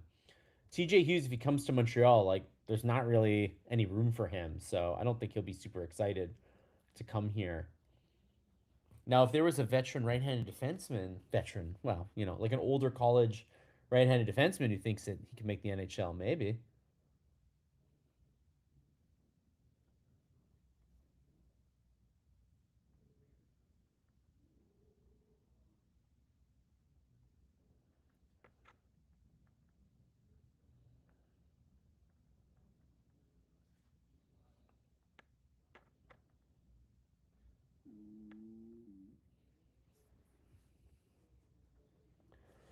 Well, again, not a super fast start to this period.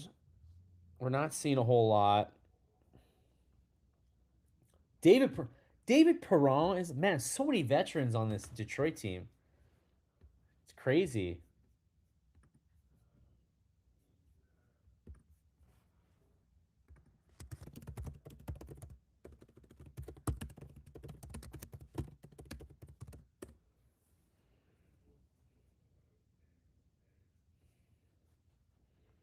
Yeah, there's a lot of vets on this Detroit team. As Mark says, I'm surprised that Kane is still able. That's good. You gotta love Hage's story. Lifelong Habs fan. I think the fans are gonna.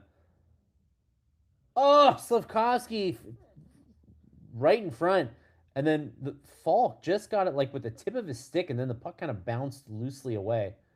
Oh, Canadians with kind of a pretty. What the hell was that? That's a pretty bad clearing attempt by Carrier.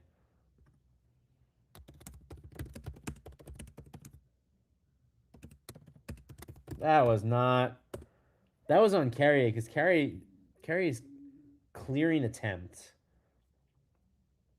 was not great, and then he had to hold the guy because he let the guy walk in. So yeah, he loses the puck to Cop at the blue line, and then he's got to hold him. I know you guys are not feeling Carrier much these days, and that's the kind of play that you're like, not great.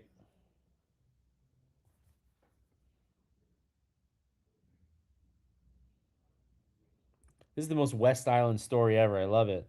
I sold new tires to Steve Rogers while I was a student working at the Canadian Tire in Beaconsfield. Shout out Beaconsfield.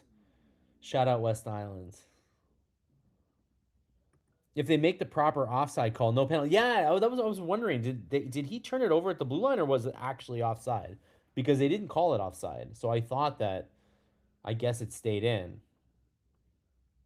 Kane ever deadly on the power play, but whipped that one wide, and then they couldn't clear it. Why didn't they clear it?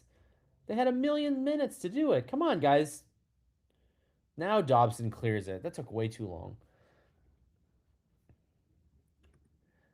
Man, oh man, Carrier is something else, Mark says. And then Max says, I would sit Carrier for Jack. This is another reason why maybe calling up Reinbacker is the move. That way, you have two right-handed defensemen in the lineup, and you feel a little more comfortable to sit Carrier. Because right now, because they only have two right-handed defensemen, I don't think they feel they can sit one of them. Hold on, we got more West Island. I once sold tickets to a centennial party in Dollar Days Armo to John Ferguson. I asked him if Habs would win the cup next year. You bet, was his reply. All right. I think Beaconsfield is more a West. Oh, Beaconsfield to Steve Rogers is more West Island than John Ferguson and Dollard. It's my opinion by like a fraction of an inch. Carey has taken more stupid penalties compared to Jack Eye. Yeah, he's taken a lot of penalties.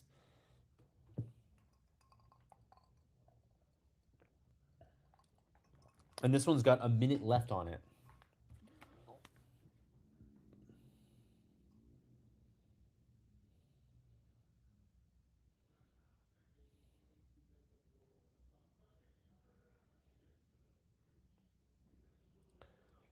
Now the Habs are the ones with getting the chances on the PK here. Dano.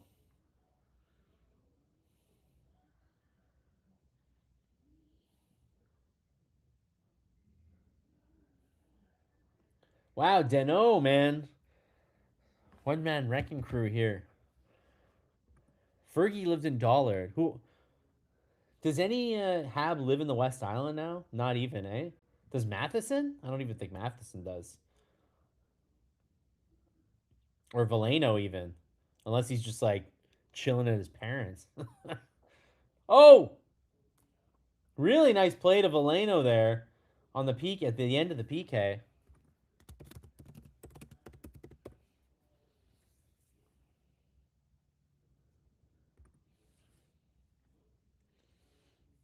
Back to 5-on-5, but I will say that David Perron is circling the Habs net, so it's not quite over yet. Harry's brother delivered the North Shore News to John Ferguson's house. Shout out North Shore News. Shout out the West Island Chronicle. Shout out the what's the name of the Hudson paper? I don't even remember now.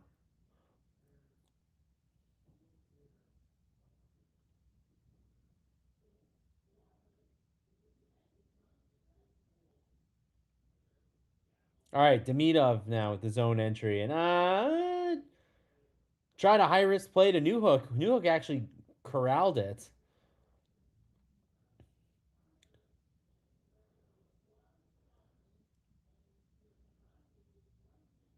Can the Habs keep it in and get something going here?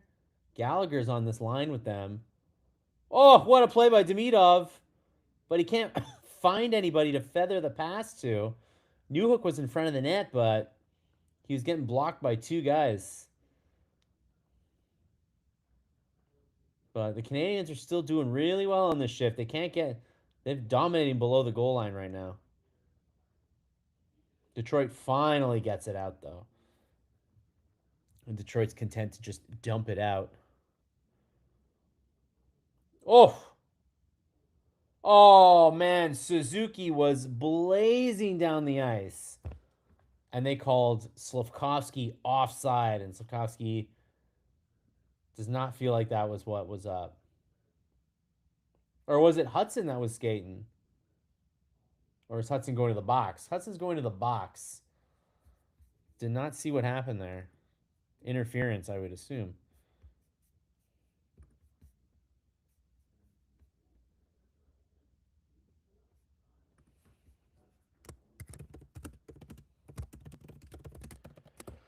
That's not good. In a game that is as tight as it is, to have the Canadiens give up two straight power plays here is definitely playing with fire. Not good.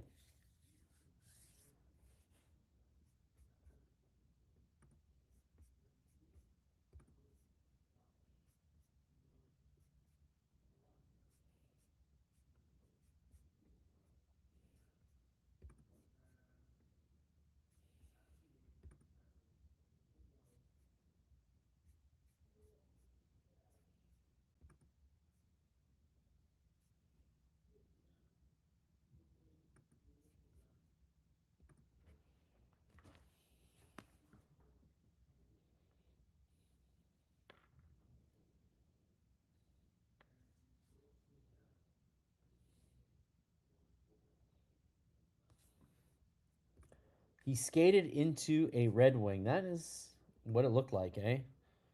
Was it interference? I assume they got called for interference. Was indeed interference on DeBrinket. Lane Hudson on DeBrinket, I should say.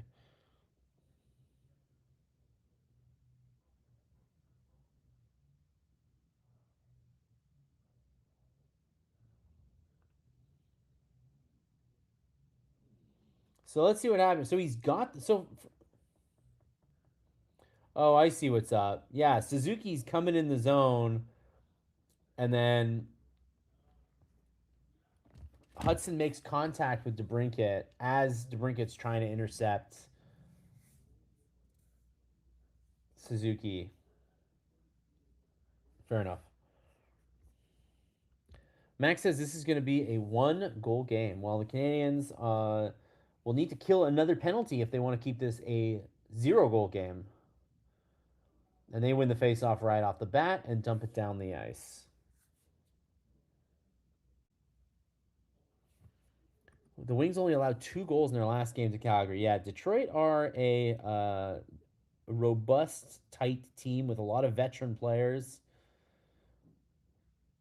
I'm sure they're happy to get these power plays because I don't think there's going to be a whole lot of offense from them otherwise. Oh, a couple big blocks by the Habs here, but they can't clear.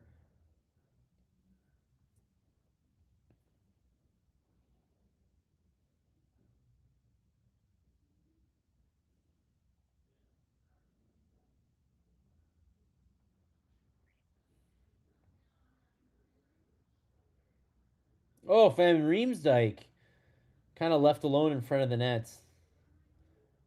Ooh, and then a big slap shot by Sider, but it hits his own guy on the way there. He might try again though. He's got a pretty heavy shot.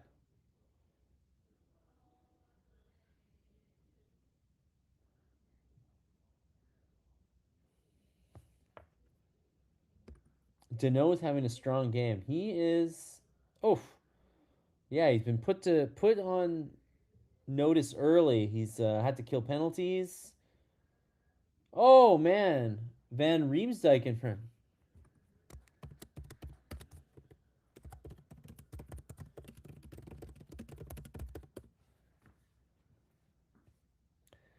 Man, JVR still got it in front of the net, man. Hey, JVR, not the most fleet of foot, doesn't have the hardest shot in the world, not the you know, not the most physical guy, but he's a big guy who stands in front of the net, and you know what? You can play a long time in this league.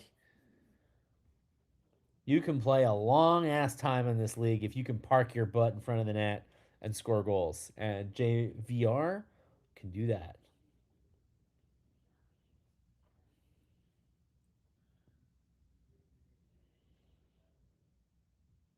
Falk gets the puck back. And the Red Wings are once again able to settle in the Habs zone here on the power play.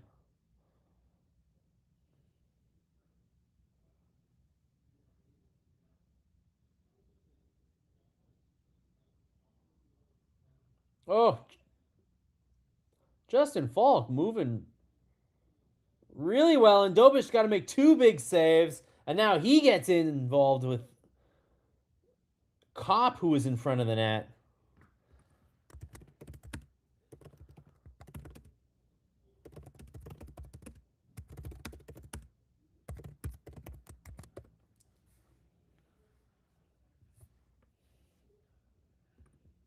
That was a nice, man. Kopp's in front of the net, and Dobesh is not feeling it. Dobesh could still stand up for himself, man. He is not a shrinking violet.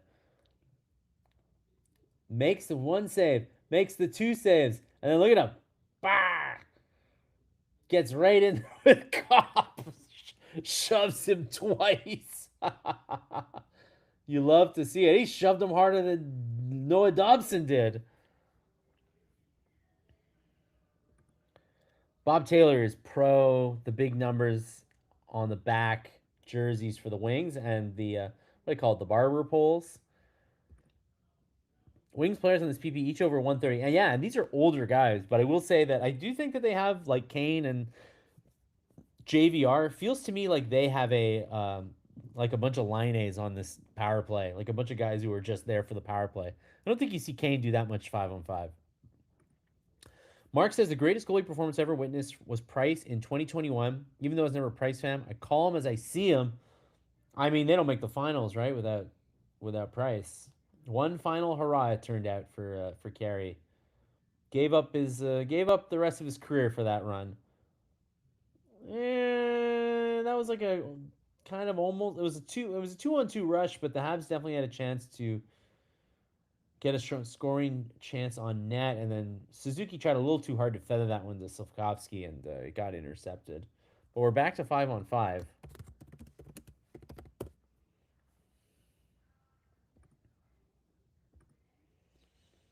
So far the teams are what they each 0 for, the Habs are 0 for 1 and Detroit is 0 for 2 on the power play, and then there was the 4 on 4. Detroit had a pretty good power play, I gotta say though. They're pretty like no nonsense.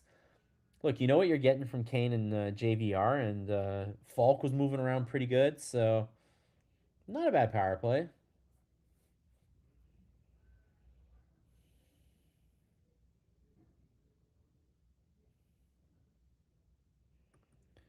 Who remembers jerseys without names? Harry says. Well, I'm sure a lot of fans do. DeBrinkets picks Texier's pocket and brings the puck in on his own.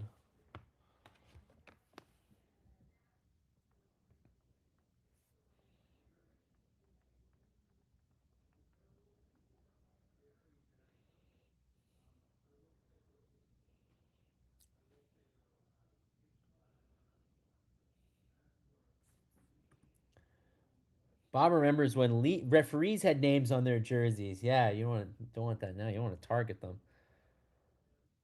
Howard Ballard didn't want them, so they used blue lettering on the Leafs jerseys.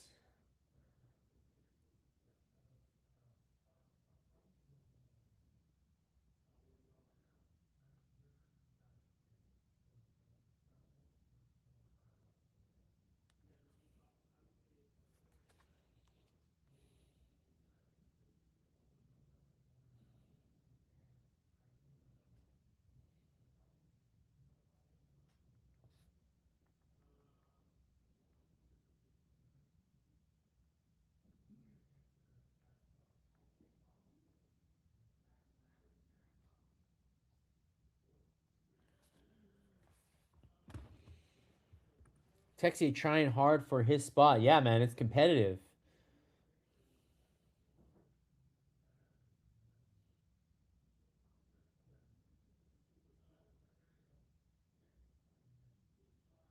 Shots are 16-15, by the way. I mean, Detroit has been able to get back into this with two consecutive power plays, but I think 5 on 5 they've got a pretty good advantage. The Habs do. Oof, Dano nearly stole the puck from Gibson. Gibson was slow like molasses back there, and then Dobesh with a really aggressive play, damn near out of the trapezoid. Oh, Suzuki for Goalie. Goalie's running around in the offensive zone.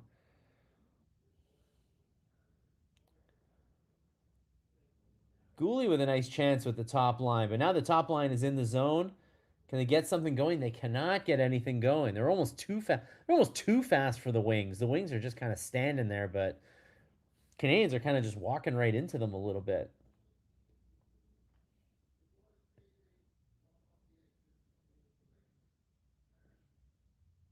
Okay, now the Habs get a chance to settle down behind their net. There's a weirdly placed broken stick out there, and okay, we got a whistle. And man, this game is going by real fast, and nothing's happening. Still 0-0.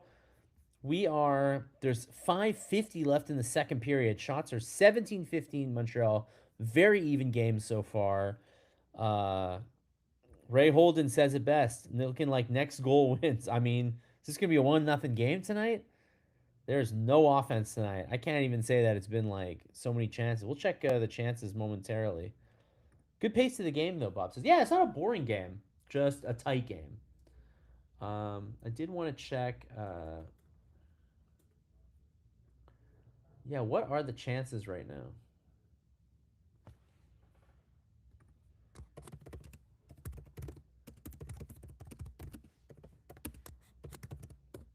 High danger chances right now are 7-5 Habs. So there are not a lot of chances tonight, but there are chances.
Max says it's tight game, playoff style. I know, right?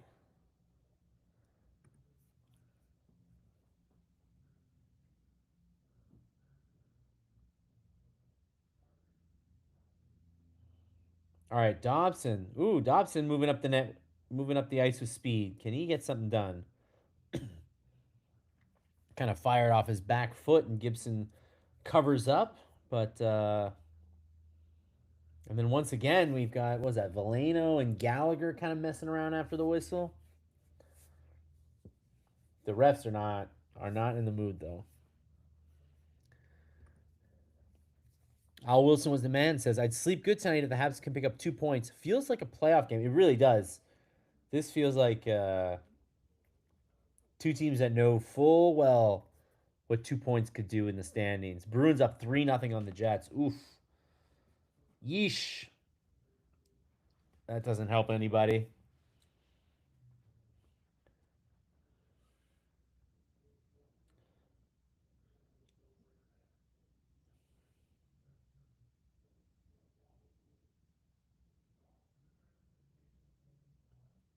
All right, fourth line settling in here with Lane Hudson at the point.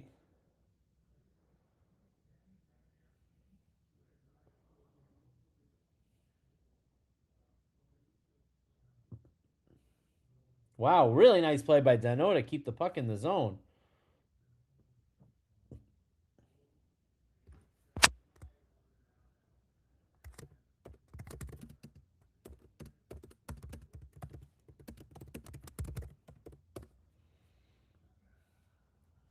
Really nice shift for Danault here. Kept the puck in, 2 scoring chances. Wore Bernard Docker out, that's for sure. And now it goes right back to the Habs. Bolduc, though, with probably should have tried to take that one deep rather than trying to feather that pass there. Well, we have an icing call, so that's a pretty nice opportunity for the Habs here to send out their top line, win an offensive zone faceoff, as rare as that has been. Both goalies are on their game tonight, Harry says. I know this is 18 saves for John Gibson right now. Gibson, man, the lifelong Duck. And man, the Edmonton Oilers really messed up by not picking up this guy, man. The Oilers have had so many goalie problems. And Gibson was sitting there for 2 years, but Gibson ends up going to Detroit and got a new lease on his career.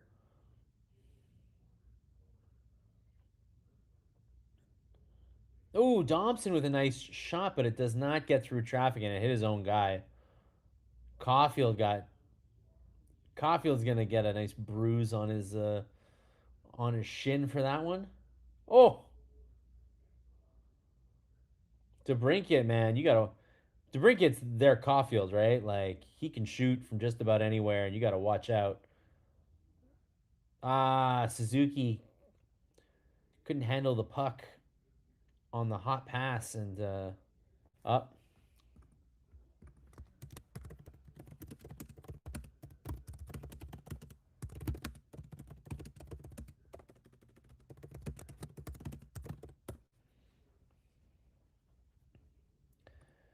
Caulfield to the dressing room after blocking the Dobson shot. We'll see what happens there. Oh, he's already back.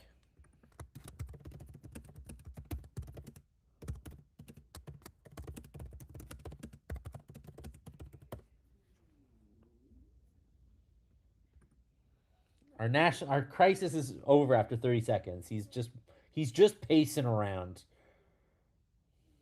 Still look painful. Oh, Gibson had no idea where that shot went. That shot got deflected and he totally lost it.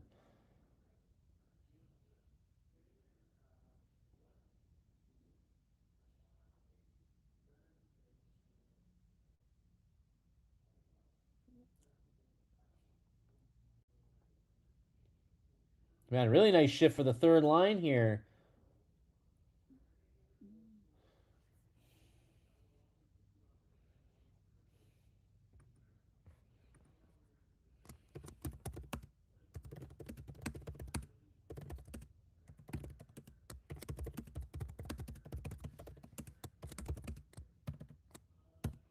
Now, this is a big one because Moritz Seider is going to go to the box. That was a great shift for the third line. Texier and Evans, especially, man, did a great job on that one. They draw a penalty, and it's against the best player that the Red Wings have, Moritz Seider. So the Canadiens have an amazing opportunity here without Detroit's best player. He's in the box. Power play coming up. Caulfield's back on the ice. Everything's lining up. Can they do it? The power play has been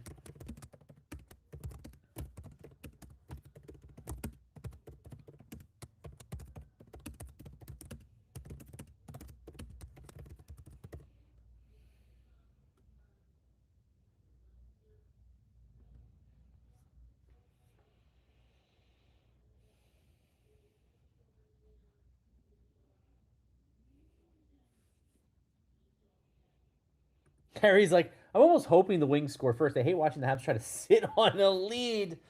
No, you still want them to score first. Come on. But the Canadiens got to figure out something with their power play. Their power play has not been good lately.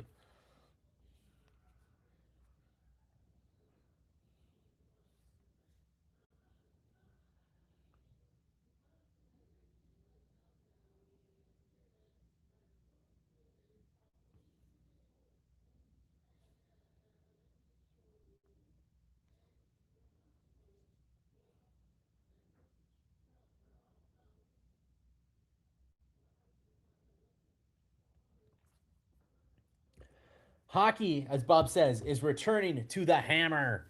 The Islanders are relocating their team, AHL team, to Hamilton next year to the newly renovated Cops Coliseum. The Cops Coliseum got a major league makeover. It's apparently a beaut. They got some big concerts coming up there too, including that infamous Cardi B concert that she keeps complaining about did not sell out, unlike the other shows on her tour. But yes, there will be hockey there next year. Okay, Habs are on the power play. Power play's not gotten it done. And it's in. Slafkovsky right away. What a shot.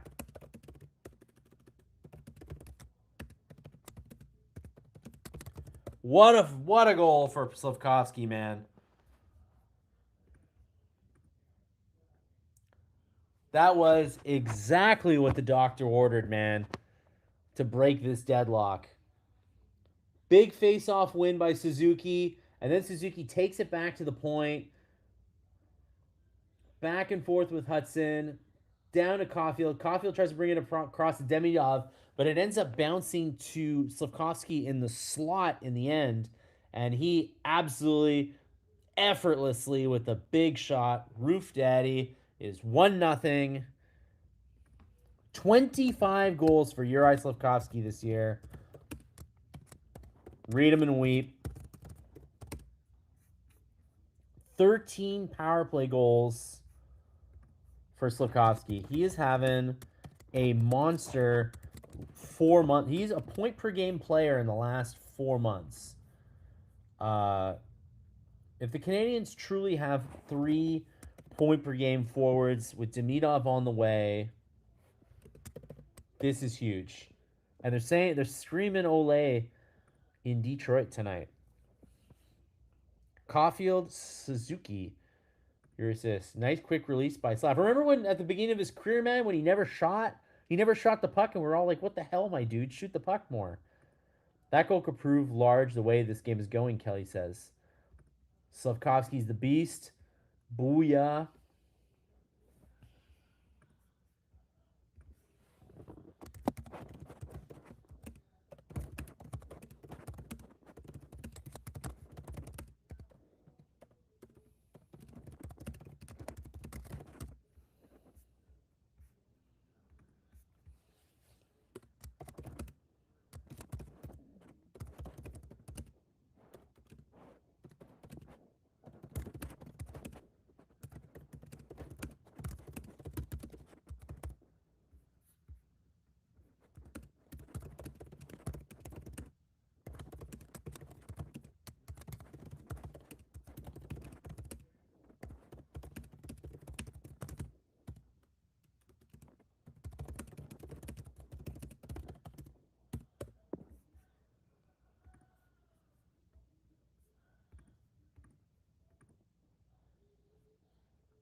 Caulfield 50 and Slav 30 would be amazing. And that would probably give Suzuki 100 points if it happened.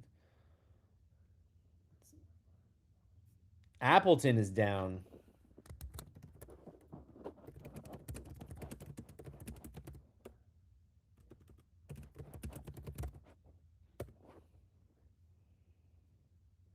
Okay, well, Appleton got up here. I mean, he's not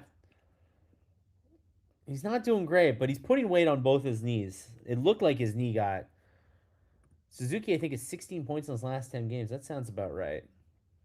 So what exactly happened? He just got like weirdly tangled up. He's fighting for the puck. Yeah. No, Sider pushed Suzuki into Appleton, and then Appleton fell awkwardly on his knee. At least Jack I made an appearance tonight on the commercials. That's funny. Now Appleton's getting worked on.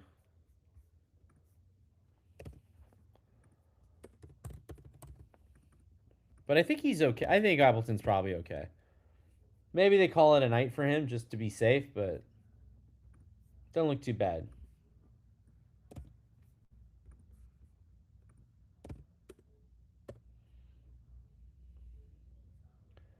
Folks, that is a 5-game point streak for Uri Slafkovsky.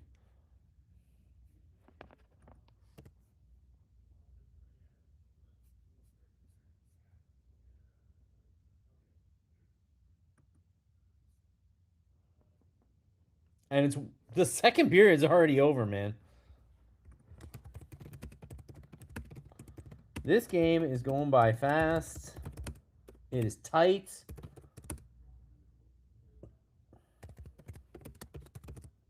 But you guys can't be upset about the game tonight. They are playing not only are they playing pretty good, but they're playing a good defensive game too. They have not given up a lot of chances. In the last Leaf game, a puck went into the crowd and hit the only guy alone who was wearing a Habs jersey. Made the rounds on social media. I did see that. That was funny. Justice for our friend. But yeah, this is Ryan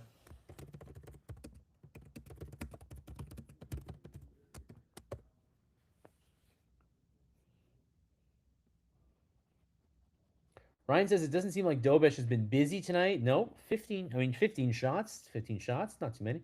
Entertaining game in Hockey Town.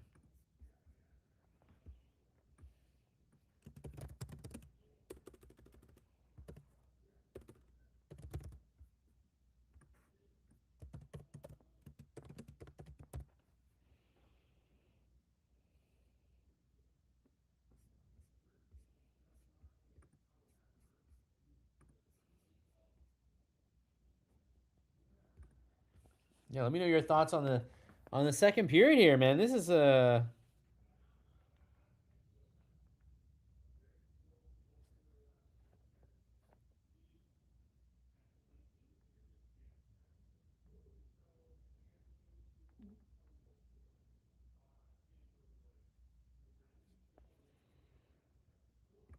very good period. Mark says very interesting game so far. I know this is an encouraging game for everybody who kind of felt like the Canadiens were all offense and could not play a tight game, and that they would be exposed defensively when the games got tighter come playoff time.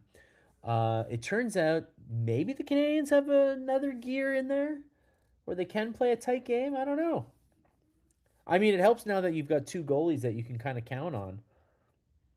Maybe it was just the goalies. I mean, I'm sure you guys saw the stat that was going around the last couple days about that the Canadiens are undefeated in regulation when their goalie has a 900 save percentage. So all they need is for the goalie to be average on any given night, and they win. That's been the trend so far. That PP goal could end up being huge. Also huge because it busts them out of a what is a 1 for 8, an 0 for 8 slump that they were in. So that's pretty solid. Solid defense so far, says Darcy. Hey, Darcy, by the way. Karen says no thoughts just yet. Just got home. Well, Karen, it's 1-0 Canadiens, Uri Slafkovsky broke an 0 for 8 slump on the power play the last 3 games that the team had. He scores his 25th goal of the season. It was a beautiful shot from the like pretty like in tight near the slot, kind of slot hash mark area. You can go on the Gazette.com and just posted the goal, so you can watch it. Yes, it feels better with Dobesh Nets than Sam Montembeau. They play. I mean, you guys were talking about the Dobesh's record and the wins. This is totally a matter of they play different when Dobesh is in nets. When Dobesh is in nets, they're not on their back feet. They can play aggressively. They feel like their goalie's going to make a big save, and he does make the odd big save. And his record's not. I mean, his save numbers are not like his save percentage, goals against are not like incredible, but they're winning, and they play with confidence when he's in nets. So keep riding it.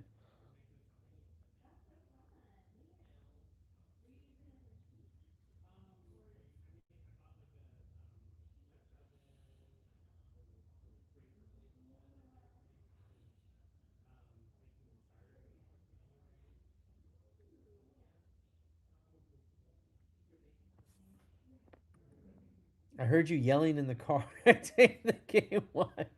You can lower the volume if I'm yelling. You can lower the volume. I never know if people can hear me or not. Yeah, what's going down in Lake Placid other than some snowing? Some snow, I guess. It's snowing here, so it must be snowing there. Ah, you watched the new Maxime Lapierre English podcast, Hockey with an Accent, after the Boston game. Guests were Ray Bork and Patrice Bergeron. Tonight it features ex-Detroit players. Great podcast immediately after the game. Yeah, man, Maxime Lapierre, man, getting the big guests on his podcast. Good for him. We're gonna have to cover him. We're gonna have to find him and speak to him. Stu knows him pretty well. Stu could probably get it done. Hey Jason, welcome back. You have missed one goal. It is 1-0 Canadiens against the Detroit Red Wings. Uri Slafkovsky has scored his 25th goal of the season, and I believe his 13th on the power play. Not too shabby.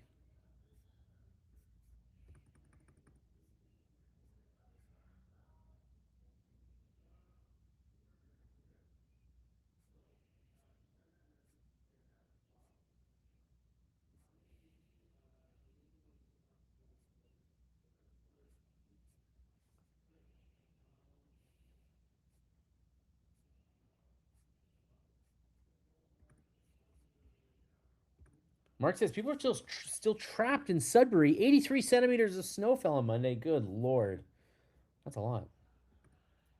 Karen likes the Detroit gloves. Yeah, the kind of the brownish gloves. So good.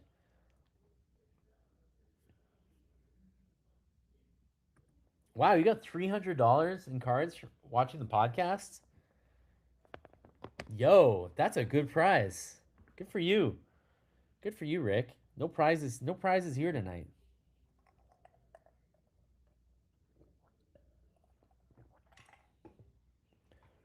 The prize is a link to the latest episode of Hockey Inside Out. Jason has not missed a game. He's a Habs hardcore fan, baby. Just hasn't been online. Good for you. There's nothing good on the internet. Don't go. Don't go. There's nothing but AI and I don't know what else. AI and misinformation on the internet. You don't want to be online.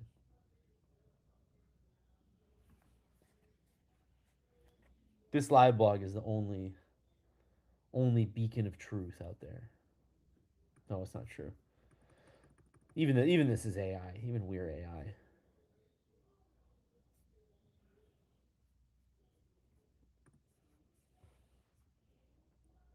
I'm the Mark said that last game, and it doesn't make it any more. It doesn't make it any more true.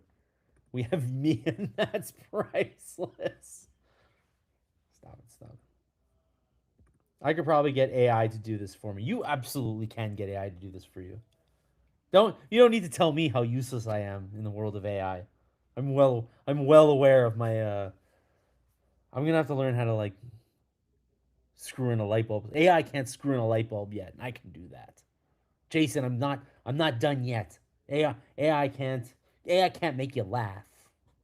I can't make you laugh either. Here, but I will give you some hockey history here.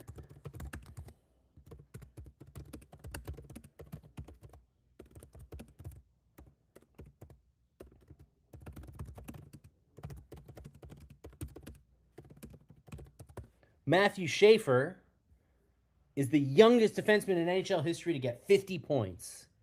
Give it up for Matthew Schaefer. What a player.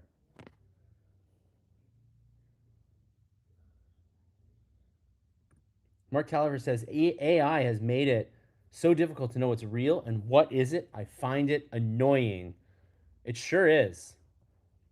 I think it's funny. I think and I talk about this with my colleagues at the Gazette all the time. I honestly think that like in the not too distant future, a newspaper's job is just going to be that, telling you what's AI and what isn't AI. Like that's going to be the thing going forward, where something's going to go viral, and then people are going to be like, I don't know if this is real or not, and then the journalist is going to have to use their journalistic research acumen to find out if something is real or fake. I think that's the future of media. That's like what our job is going to be going forward, which is I don't know.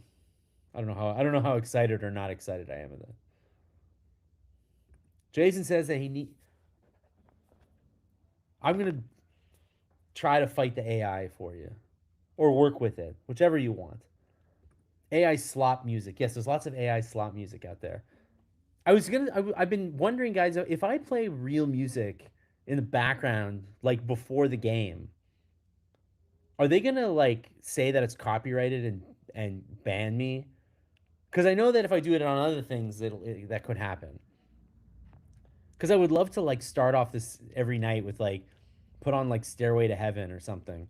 Just play Stairway to Heaven. Who is Justin Blades? Top 6 minutes. Who is Justin Blades?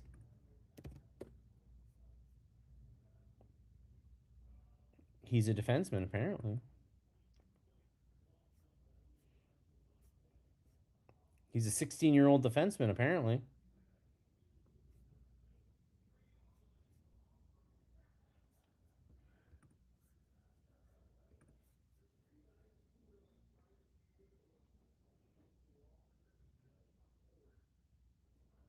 The BBC have a fact check page. Yes, they're very good at that. The BBC's already on it. They know what's up.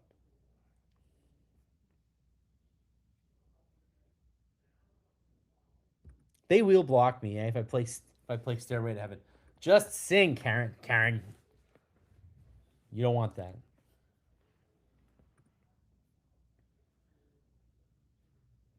Sing the Gazette. The Gazette. Does the Gazette have a theme song? We should have one if we don't. Matthew Schaefer is a lock for the Calder. He is so damn good. And this is not to take away anything from Demidov's rookie season or even Kapanen or Dobash. They've all been like super impressive rookies this year, but my goodness. Uh, Schaefer and Celebrini last year are just like,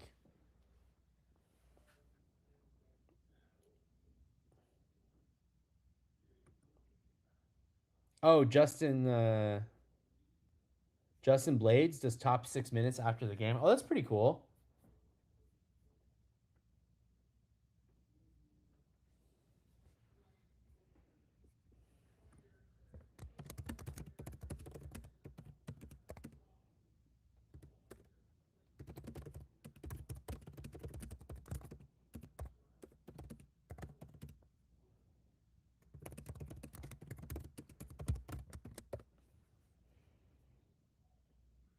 All right, here's my question for you guys. Is Dobesh the number one for the rest of the season, or will he and Fowler share? Will they be a timeshare? Let me know.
All right, let's see what you guys have to say.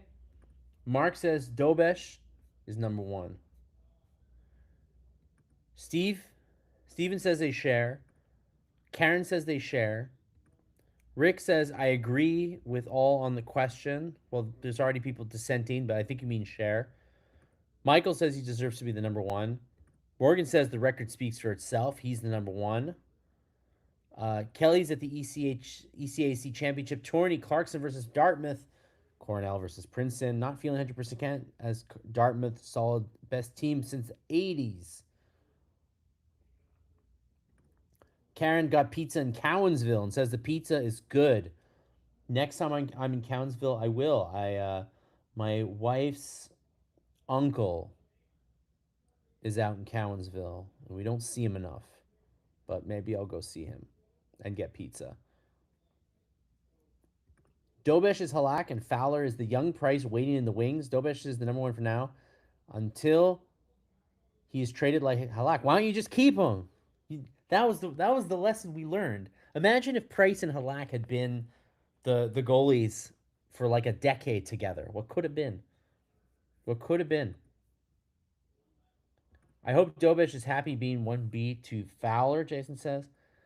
Habs prospect numbers aren't bad at all. Oh, you're talking about the Cornway, Alexi Cornway. Go Golden Knights, go. Michael List missed living in Sudbury, just not after that storm.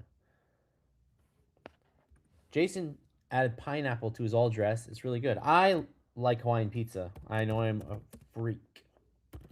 I know people are not.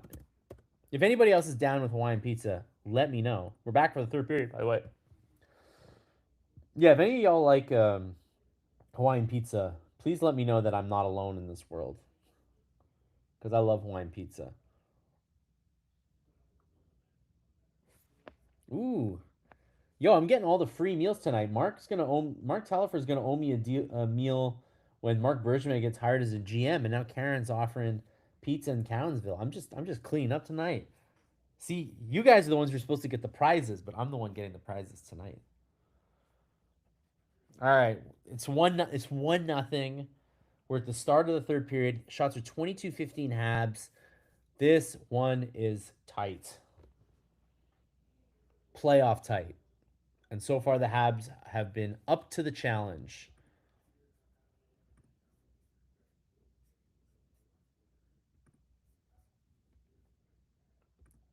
Jason's down with Hawaiian. I love it. This is what I want to hear. I want to hear the Hawaiian fans, the few and the proud.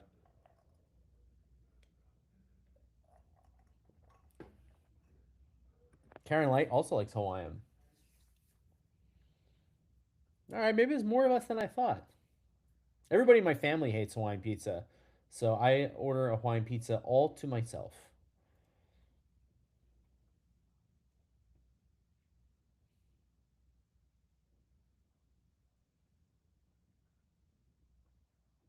Oh, Texier just keeps it in the zone, and then not entirely sure what Struble is trying to do there, but more power to it.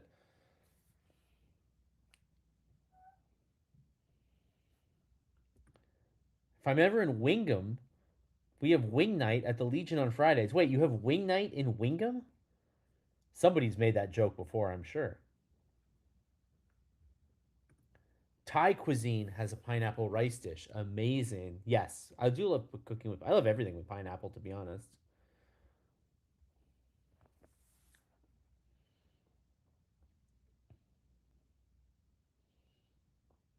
I mean, we are once again dealing with both teams kind of struggling to get anything done on offense here. Ray says both goalies to play, but we should run with Dobesh until he has a bad one. Switching goalies isn't because of a back to back isn't always necessary. Different time, but Glenn Hall once played 502 in a row.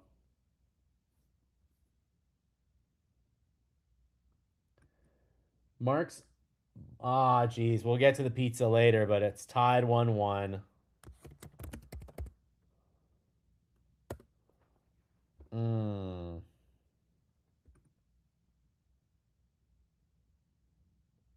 A real broken play here. I mean, Dobesh is looking at the screen. He doesn't even know what happened. So the puck's at the other end, and then the puck rings around the boards. Detroit goes up the ice. Edmondson from far out, and it hits Comfer and goes in. It's a real harmless shot that gets deflected. Dobesh is kind of trying to be like, hey, maybe that was interference, but nah, he was outside the crease.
Yeah, Marty was none too happy in the bench.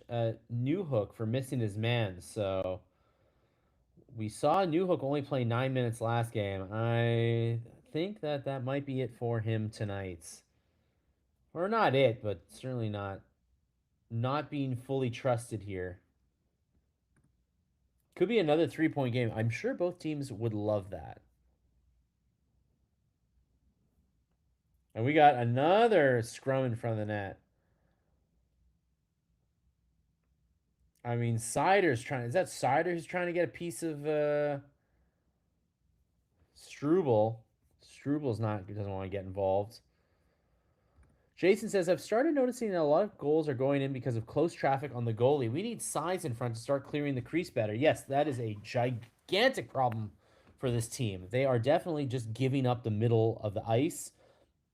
And sometimes it leads to guys being in front, and sometimes it leads to guys being wide open in front. Zaka, we saw in the last game.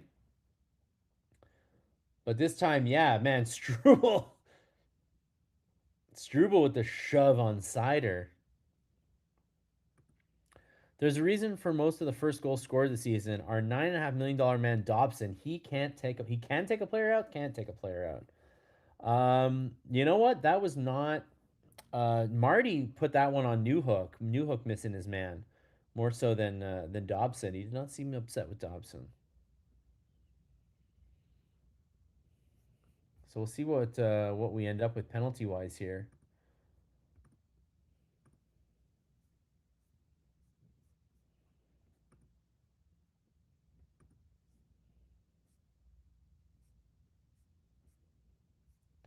Wow, Boston is just kicking the crap out of the Red Wings tonight. Yoicks.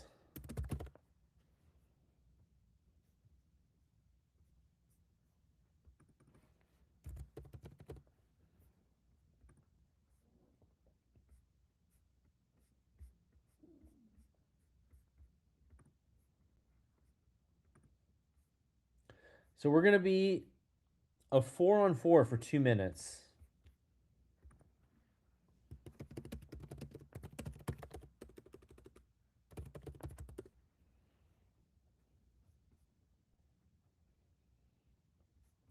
That's second penalty of the night now for Sider.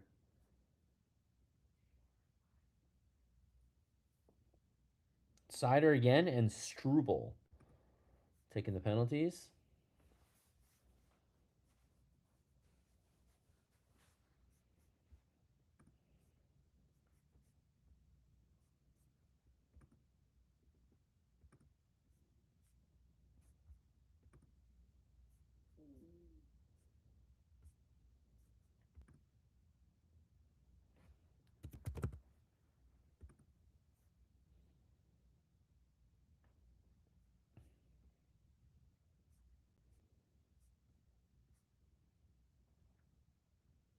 Ooh, Raymond given some chance to walk in here.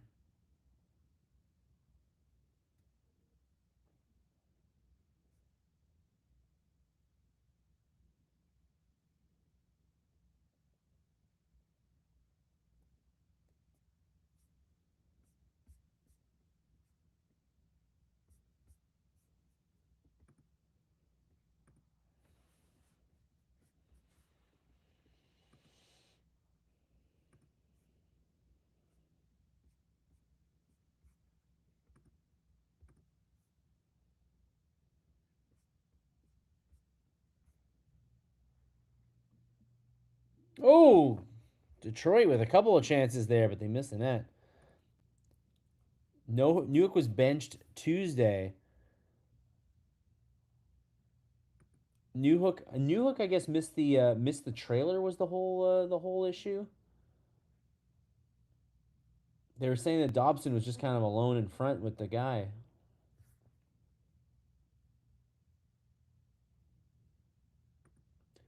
Rick says BS. If Dobson could have taken the man out of the crease, the puck would not have bounced in off of the player. Yeah, it's not how Marty saw it. I don't know.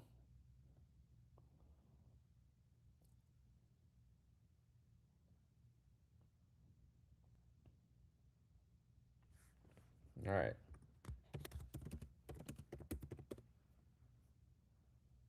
Ah, Carrier in the high slot, man, wide open. Missed wide, but Bolduc steals it, gets it back to Caulfield. Caulfield through a bunch of traffic, and Bolduc once again getting in Gibson's kitchen. You love to see it.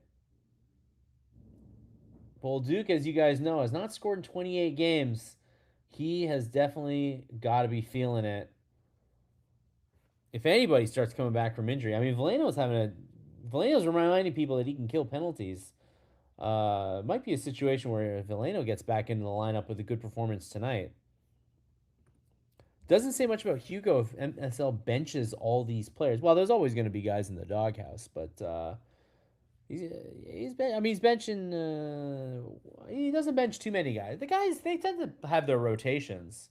He doesn't play a sixth defenseman very much, which is not uncommon in this league, but not good for Newhook. Newhook had been playing really well since coming back from injury, and now seems like a bit like Dach, right? Dach came back from injury, was playing pretty well, and it seems like the old mistakes are starting to creep up again. And Newhook especially, I think if he wants a future, he's going to really have to develop as a two-way guy. How many Habs consistently fire shots over the net off the glass? It happens a lot. They miss a lot of nets,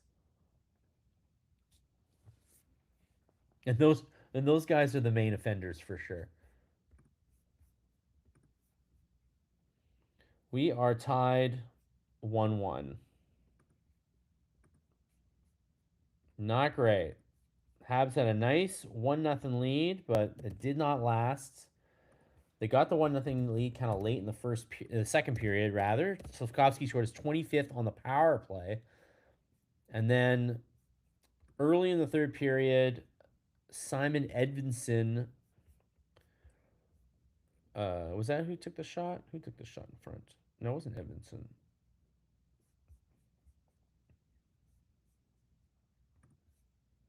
No, it's Patrick Kane, actually. Patrick Kane just kind of rifled a shot on net. Didn't look pretty harmless.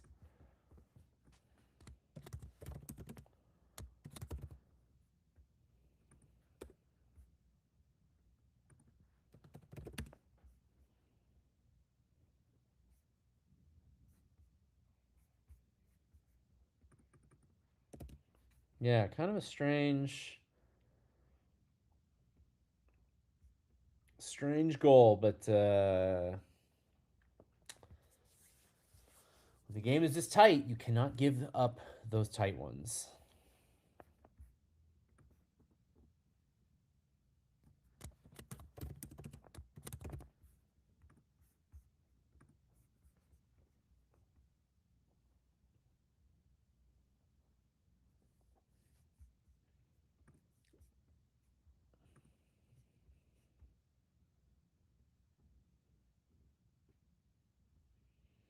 But yeah, the second line is starting to look pretty. They're not playing much. You can definitely feel the lack of trust here with that second line right now.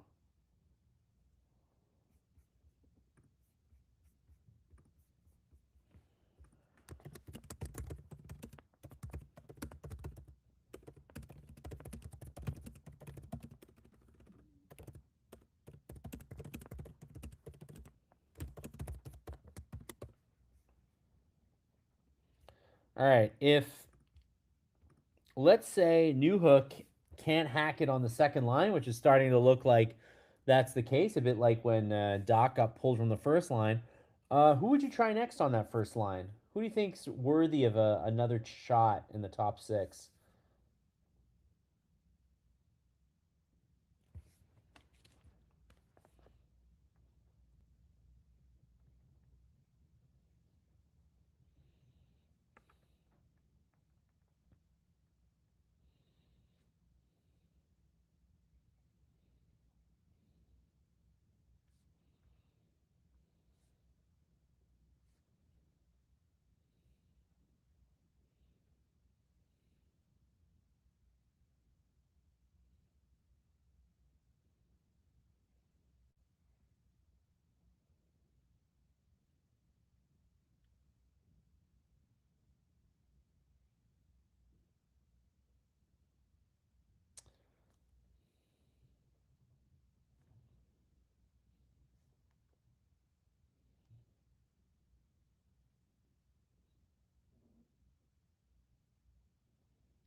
All right, Detroit getting settled in the zone here, and DeBrincat left wide open in front. Man, you do not want to see that. Not great. Jason says I put Texier back on the first and then Slap back on the second. Yeah, that is definitely a possibility. But man, really nice chance with Casper jumping off the bench. And now it's all Detroit right now. Canadiens are really struggling. Sider with the shot that gets deflected off. Dobesh comes out and aggressively plays the puck behind the net because the Canadiens needed an extra helping hand there. And we're 11 minutes left now in the game. Detroit's come back. It's 1-1. Shots are 25-19 for the Habs, but Detroit are really starting to come on here. This is not good at this moment. You do not want to see this late in the game. And just again, three guys watching DeBrincat in front.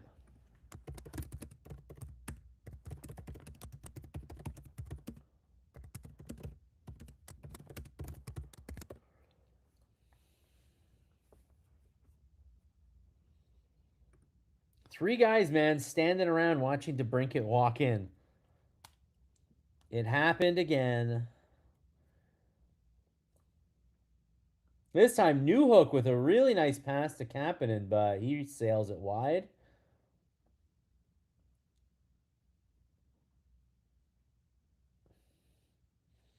Now, Appleton, who's A-OK and skating again, is up the ice for Detroit.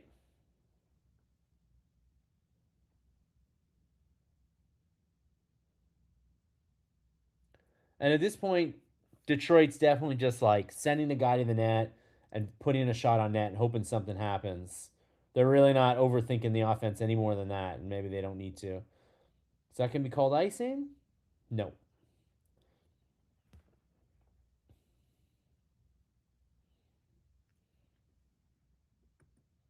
So when you said open with something's open, broken, Kelly, I thought that you meant like something was broken with my feed, and I was like, oh no, technical problems with 10 minutes to go. No, you mean they need to clean up the defense? I know. They keep leaving guys open right in the middle of the middle of the net and in the ice. It's like the one place you can't leave somebody open.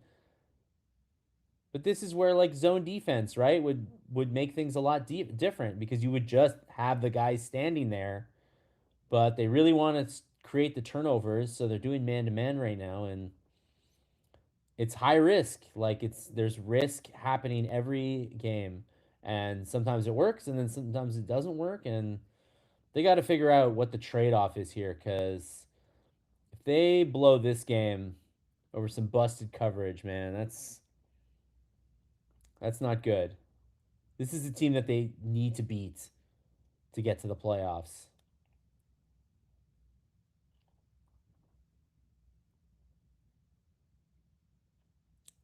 Oh, that's risky.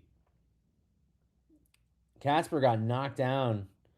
Thought there might be a penalty, but there's nothing. But the Habs are breaking. The Habs are getting the sticks out now. This is they need to watch out, especially now that the puck's in the offensive zone.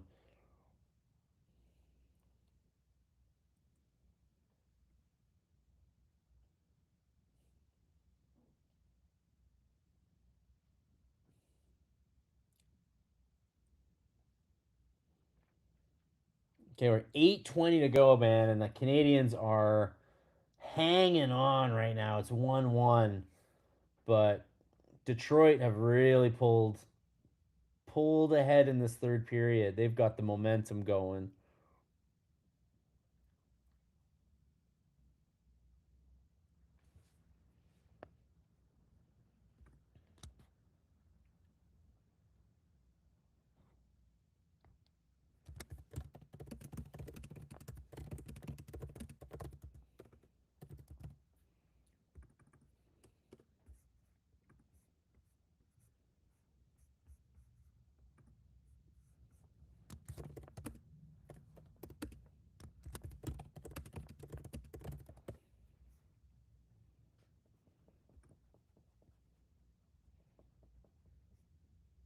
Steven says we have too many offensive defensemen right now. What do you think? Is that the issue with the defense? Is it the system, or we had this discussion last game and it was pretty mixed. It wasn't mixed actually. You guys were pretty like adamant that it was the system. It was the system of the players that was causing this porous defense. Galley playing okay. Gibson has done well since coming to the Wings. Yeah, Gibson's still a pretty solid. He's not feels like he's been around for forever, but he still has some mileage.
Rick Wood says too many D men think they're Bobby Orr on this team.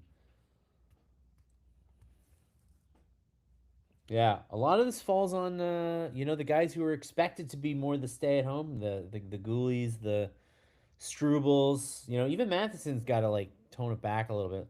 I hope Reinbacher becomes the shutdown guy we need. Arminio says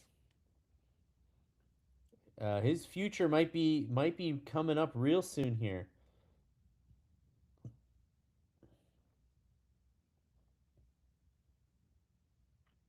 Okay, well that's a good icing. Habs got an icing here.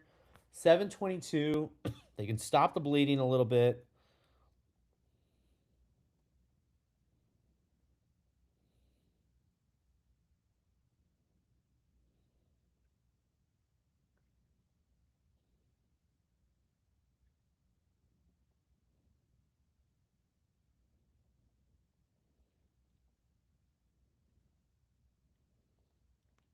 Okay.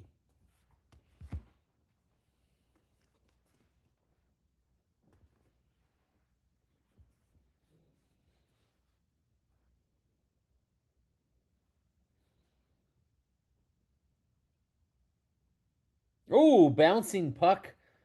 Slafkovsky to Gibson. Gibson had to kind of dive to make the grab.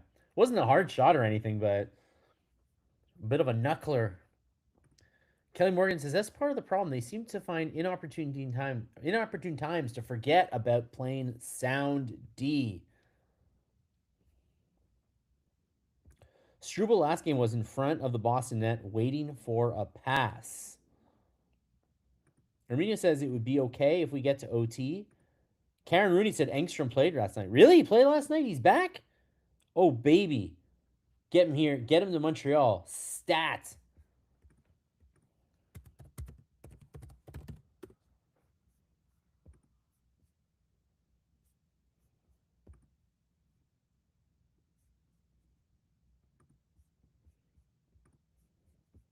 That means you can also call up one of Engstrom. Means you can call up one of Engstrom and Reinbacher and not feel like you're gutting Laval either. Not that they've already clinched a playoff spot. Life's good for them. Not impressed by Struble tonight. I'm not really impressed by Struble any night.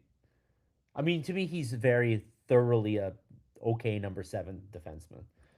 Does anyone still think there's a spot in the future for Owen Beck on the Habs, or is he a career AHLer? You know what? A guy like that might take a couple of years.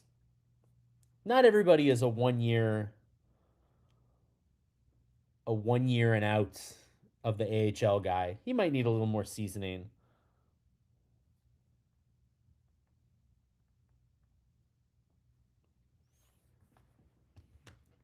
Harry says it's tough watching this team sometimes. We all know they're still young, won't get past second round, but we still have high expectations. It's still a work in progress. And then Joseph Barry says Habs don't play a defense first game yet, which is important this time of year and in the playoffs, but it will come. It takes time and a few upgrades needed on second line and D.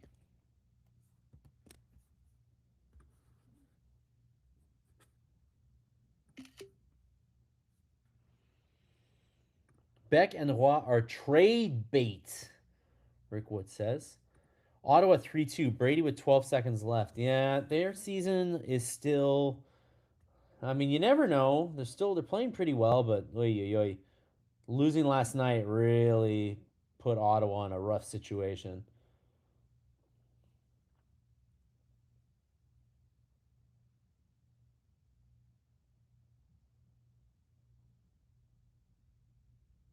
Oh, Casper and Bolduc going at it,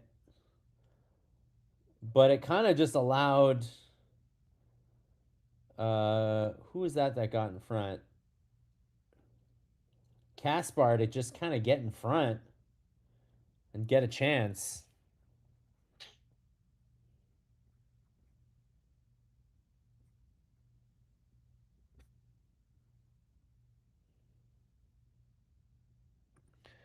Would you say that the Canadiens made a mistake getting rid of Paling? I remember his hat trick in his first NHL game. The thing about Paling.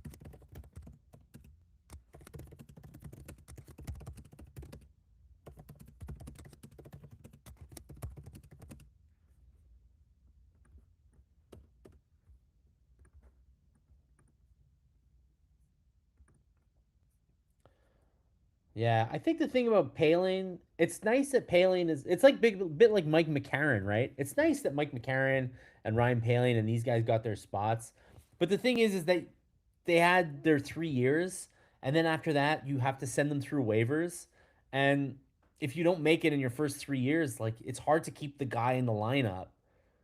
You can't you know, like now, Jack Eye and these guys are finding them. Struble are finding themselves in these spots where you can't send them back down. Sometimes they're not good enough. Who do we get for Paling? Paling was in that Jeff Petrie deal. So they got the cap relief of getting rid of Mike Hoffman, right? That was the whole.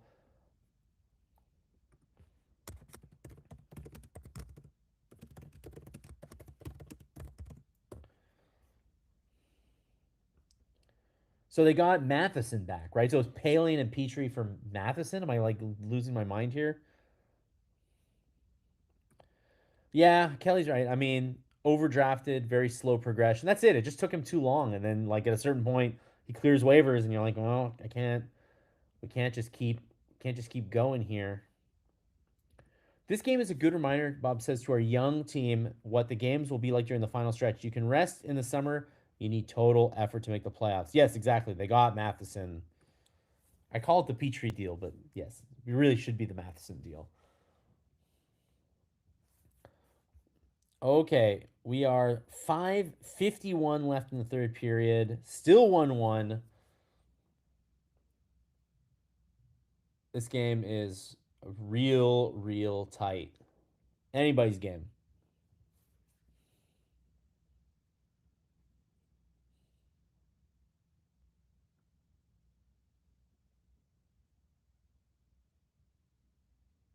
Oh, Slafkovsky with a brutal pass in neutral ice. Yikes. Ay, ay, ay.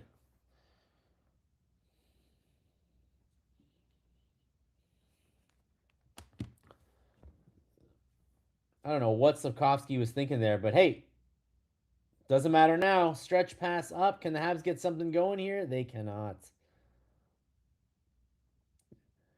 Dobson stole the puck right as the Canadiens were about to do a line change, so he wasn't able to take advantage.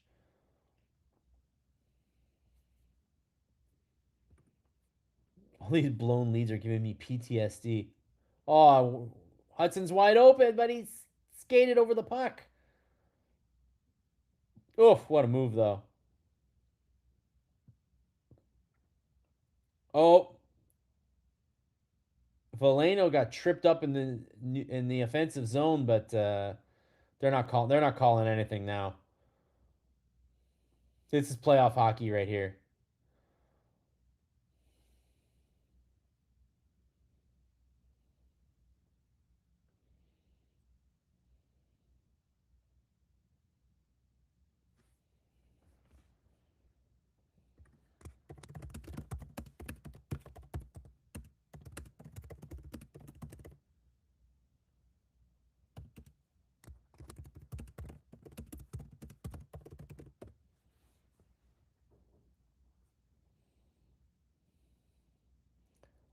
Off. This is gonna be off we go hockey now. Like they're not gonna call anything unless it's bloody murder. Oh, big shift by the third line here. Gibson covers it up. Jason says it's playoff hockey. We're here. Guys, we are here. This is playoff hockey time. Oh, spring is in the air. The Eco Museum bear came out of hibernation today. We're all out of hibernation today. Evans, how do you miss? Oh my God, that Evans backhand. Evans, the skate to stick backhand, wide open net, puts it right in Gibson's glove. Oh man.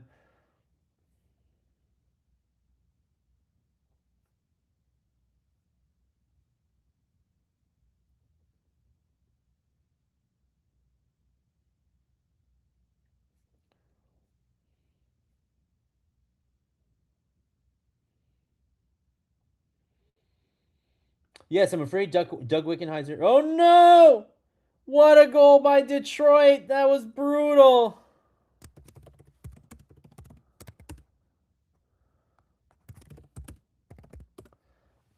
Oh my God, DeBrinket. Oh, it does not get worse than that, guys. Oh my God. Habs have the puck in the offensive zone. Detroit chips the rolling puck out. Matheson blows a tire, gives it right to DeBrinket.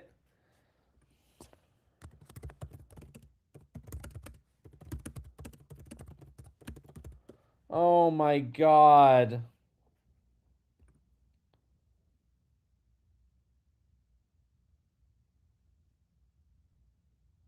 Oh boy, oh boy, oh boy. 100th goal for DeBrincat as a Red Wing.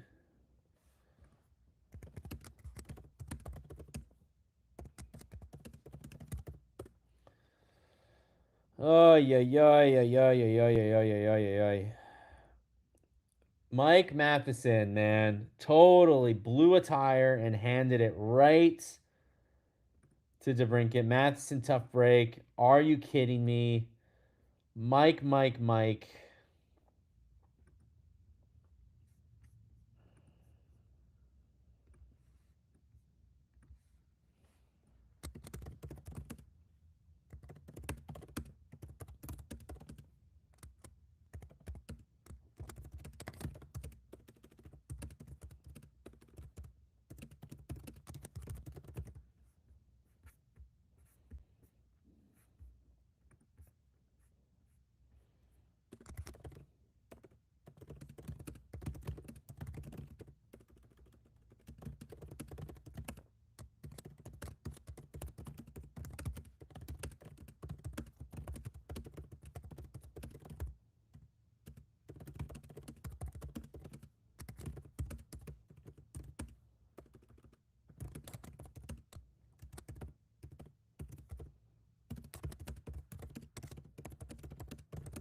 I mean, there's lots of loose pucks in front, man. Canadians have not lacked in chances tonight,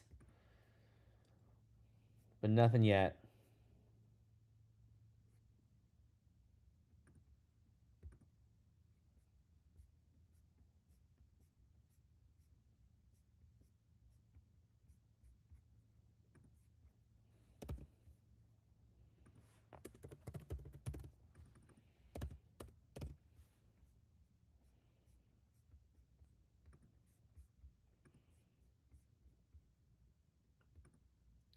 Pim Vash says Habs have had plenty of chances. The Wings made good on theirs. The Wings just needed that one chance and they took the lead.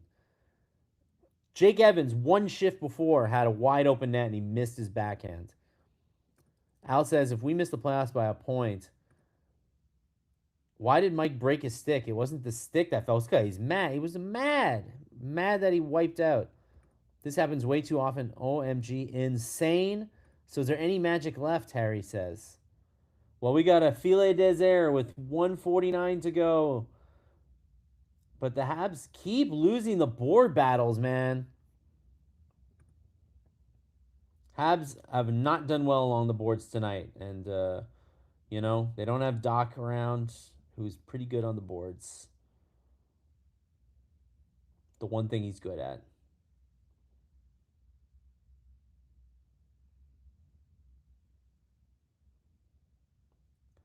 All right, back to the point. Dobson and Hudson. And he loses it. And it's down the ice. Oh, we're going to have an icing call. Nope. Don't know why it wasn't icing. We're in the final minute here.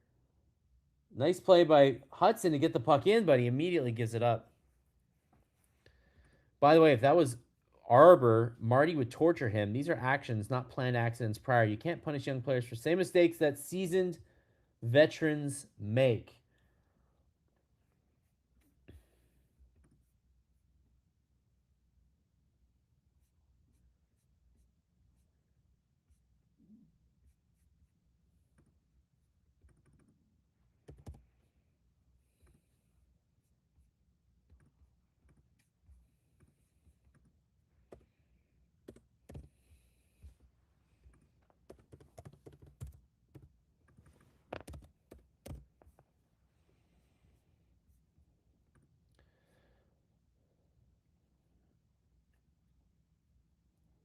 54 seconds to go.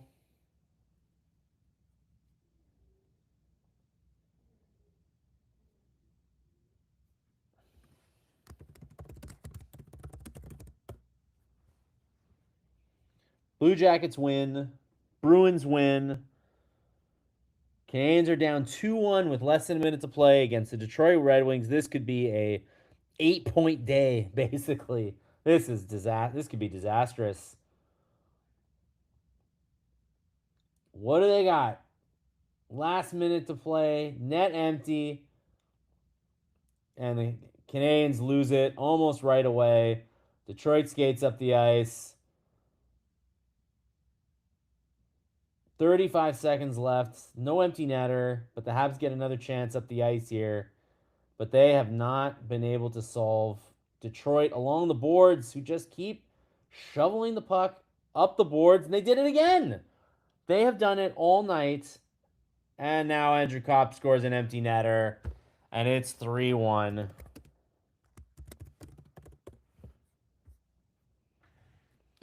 Playoff style hockey, Steve Frost, and they lost. It's 3-1 Detroit.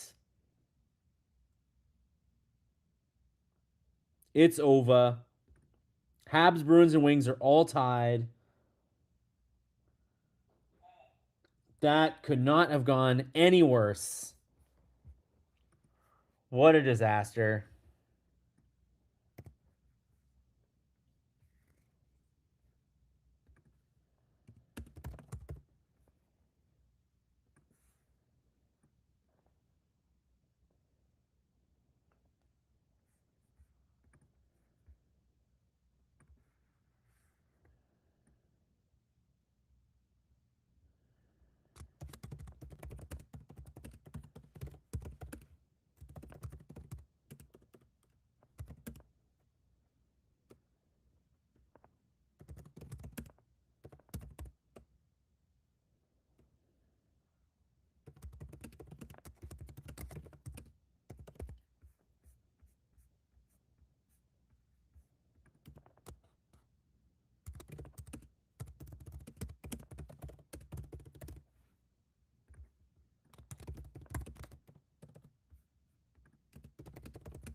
Terrible.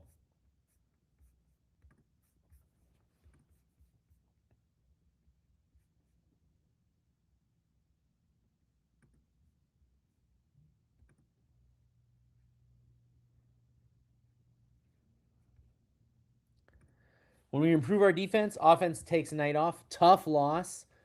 I just don't see a seventh place team fighting to remain seventh. Karen says, everybody chill, take a breath.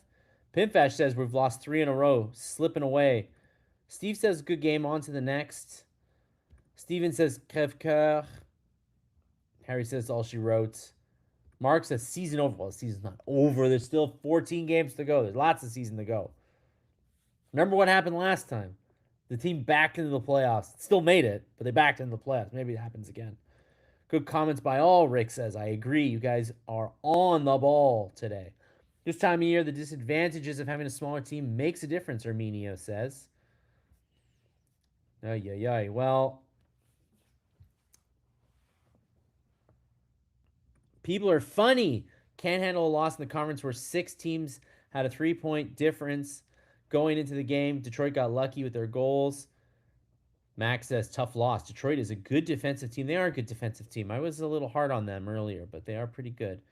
Losses to San Jose and Anaheim are looming large, and now this one. A wasted .925 save percentage. Tonight wasn't Dobesh's fault. Puck off JT Comfort's butt and a Matheson wipeout. At least the pizza was good. I couldn't say it better myself.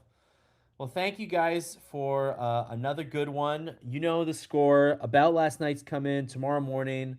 We've got Hidden Game with Herb Zukowski. We've got 2 new episodes of Hockey Inside Out with Brendan and Stu and Rick Green. One about today's was really popular. It's about the Logan Mailloux Bolduc trade. How you're feeling about it? Please do let me know how you're feeling. And then we've got as well another episode tomorrow. I don't even remember what it's about. Fowler. About is Fowler, will Fowler ever see the AHL again? Is the question. And then we've got another one about what are the Habs missing. Um, am I hosting on Saturday? I am not hosting on Saturday. I'll be doing live updates on the website, on the gazette.com, but I will not be able to do the game on Saturday. So I'll see all of you guys next week.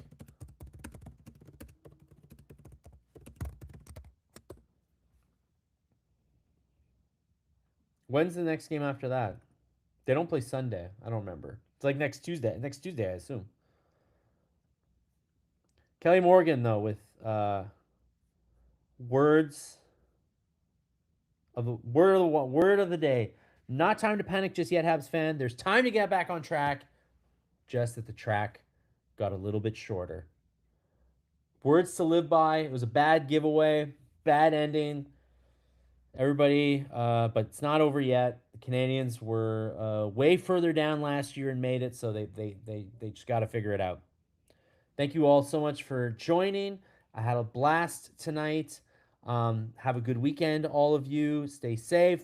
Enjoy, hopefully, the last bits of winter, and then hopefully it's spring by next time we talk. All right, peace. Have a good one.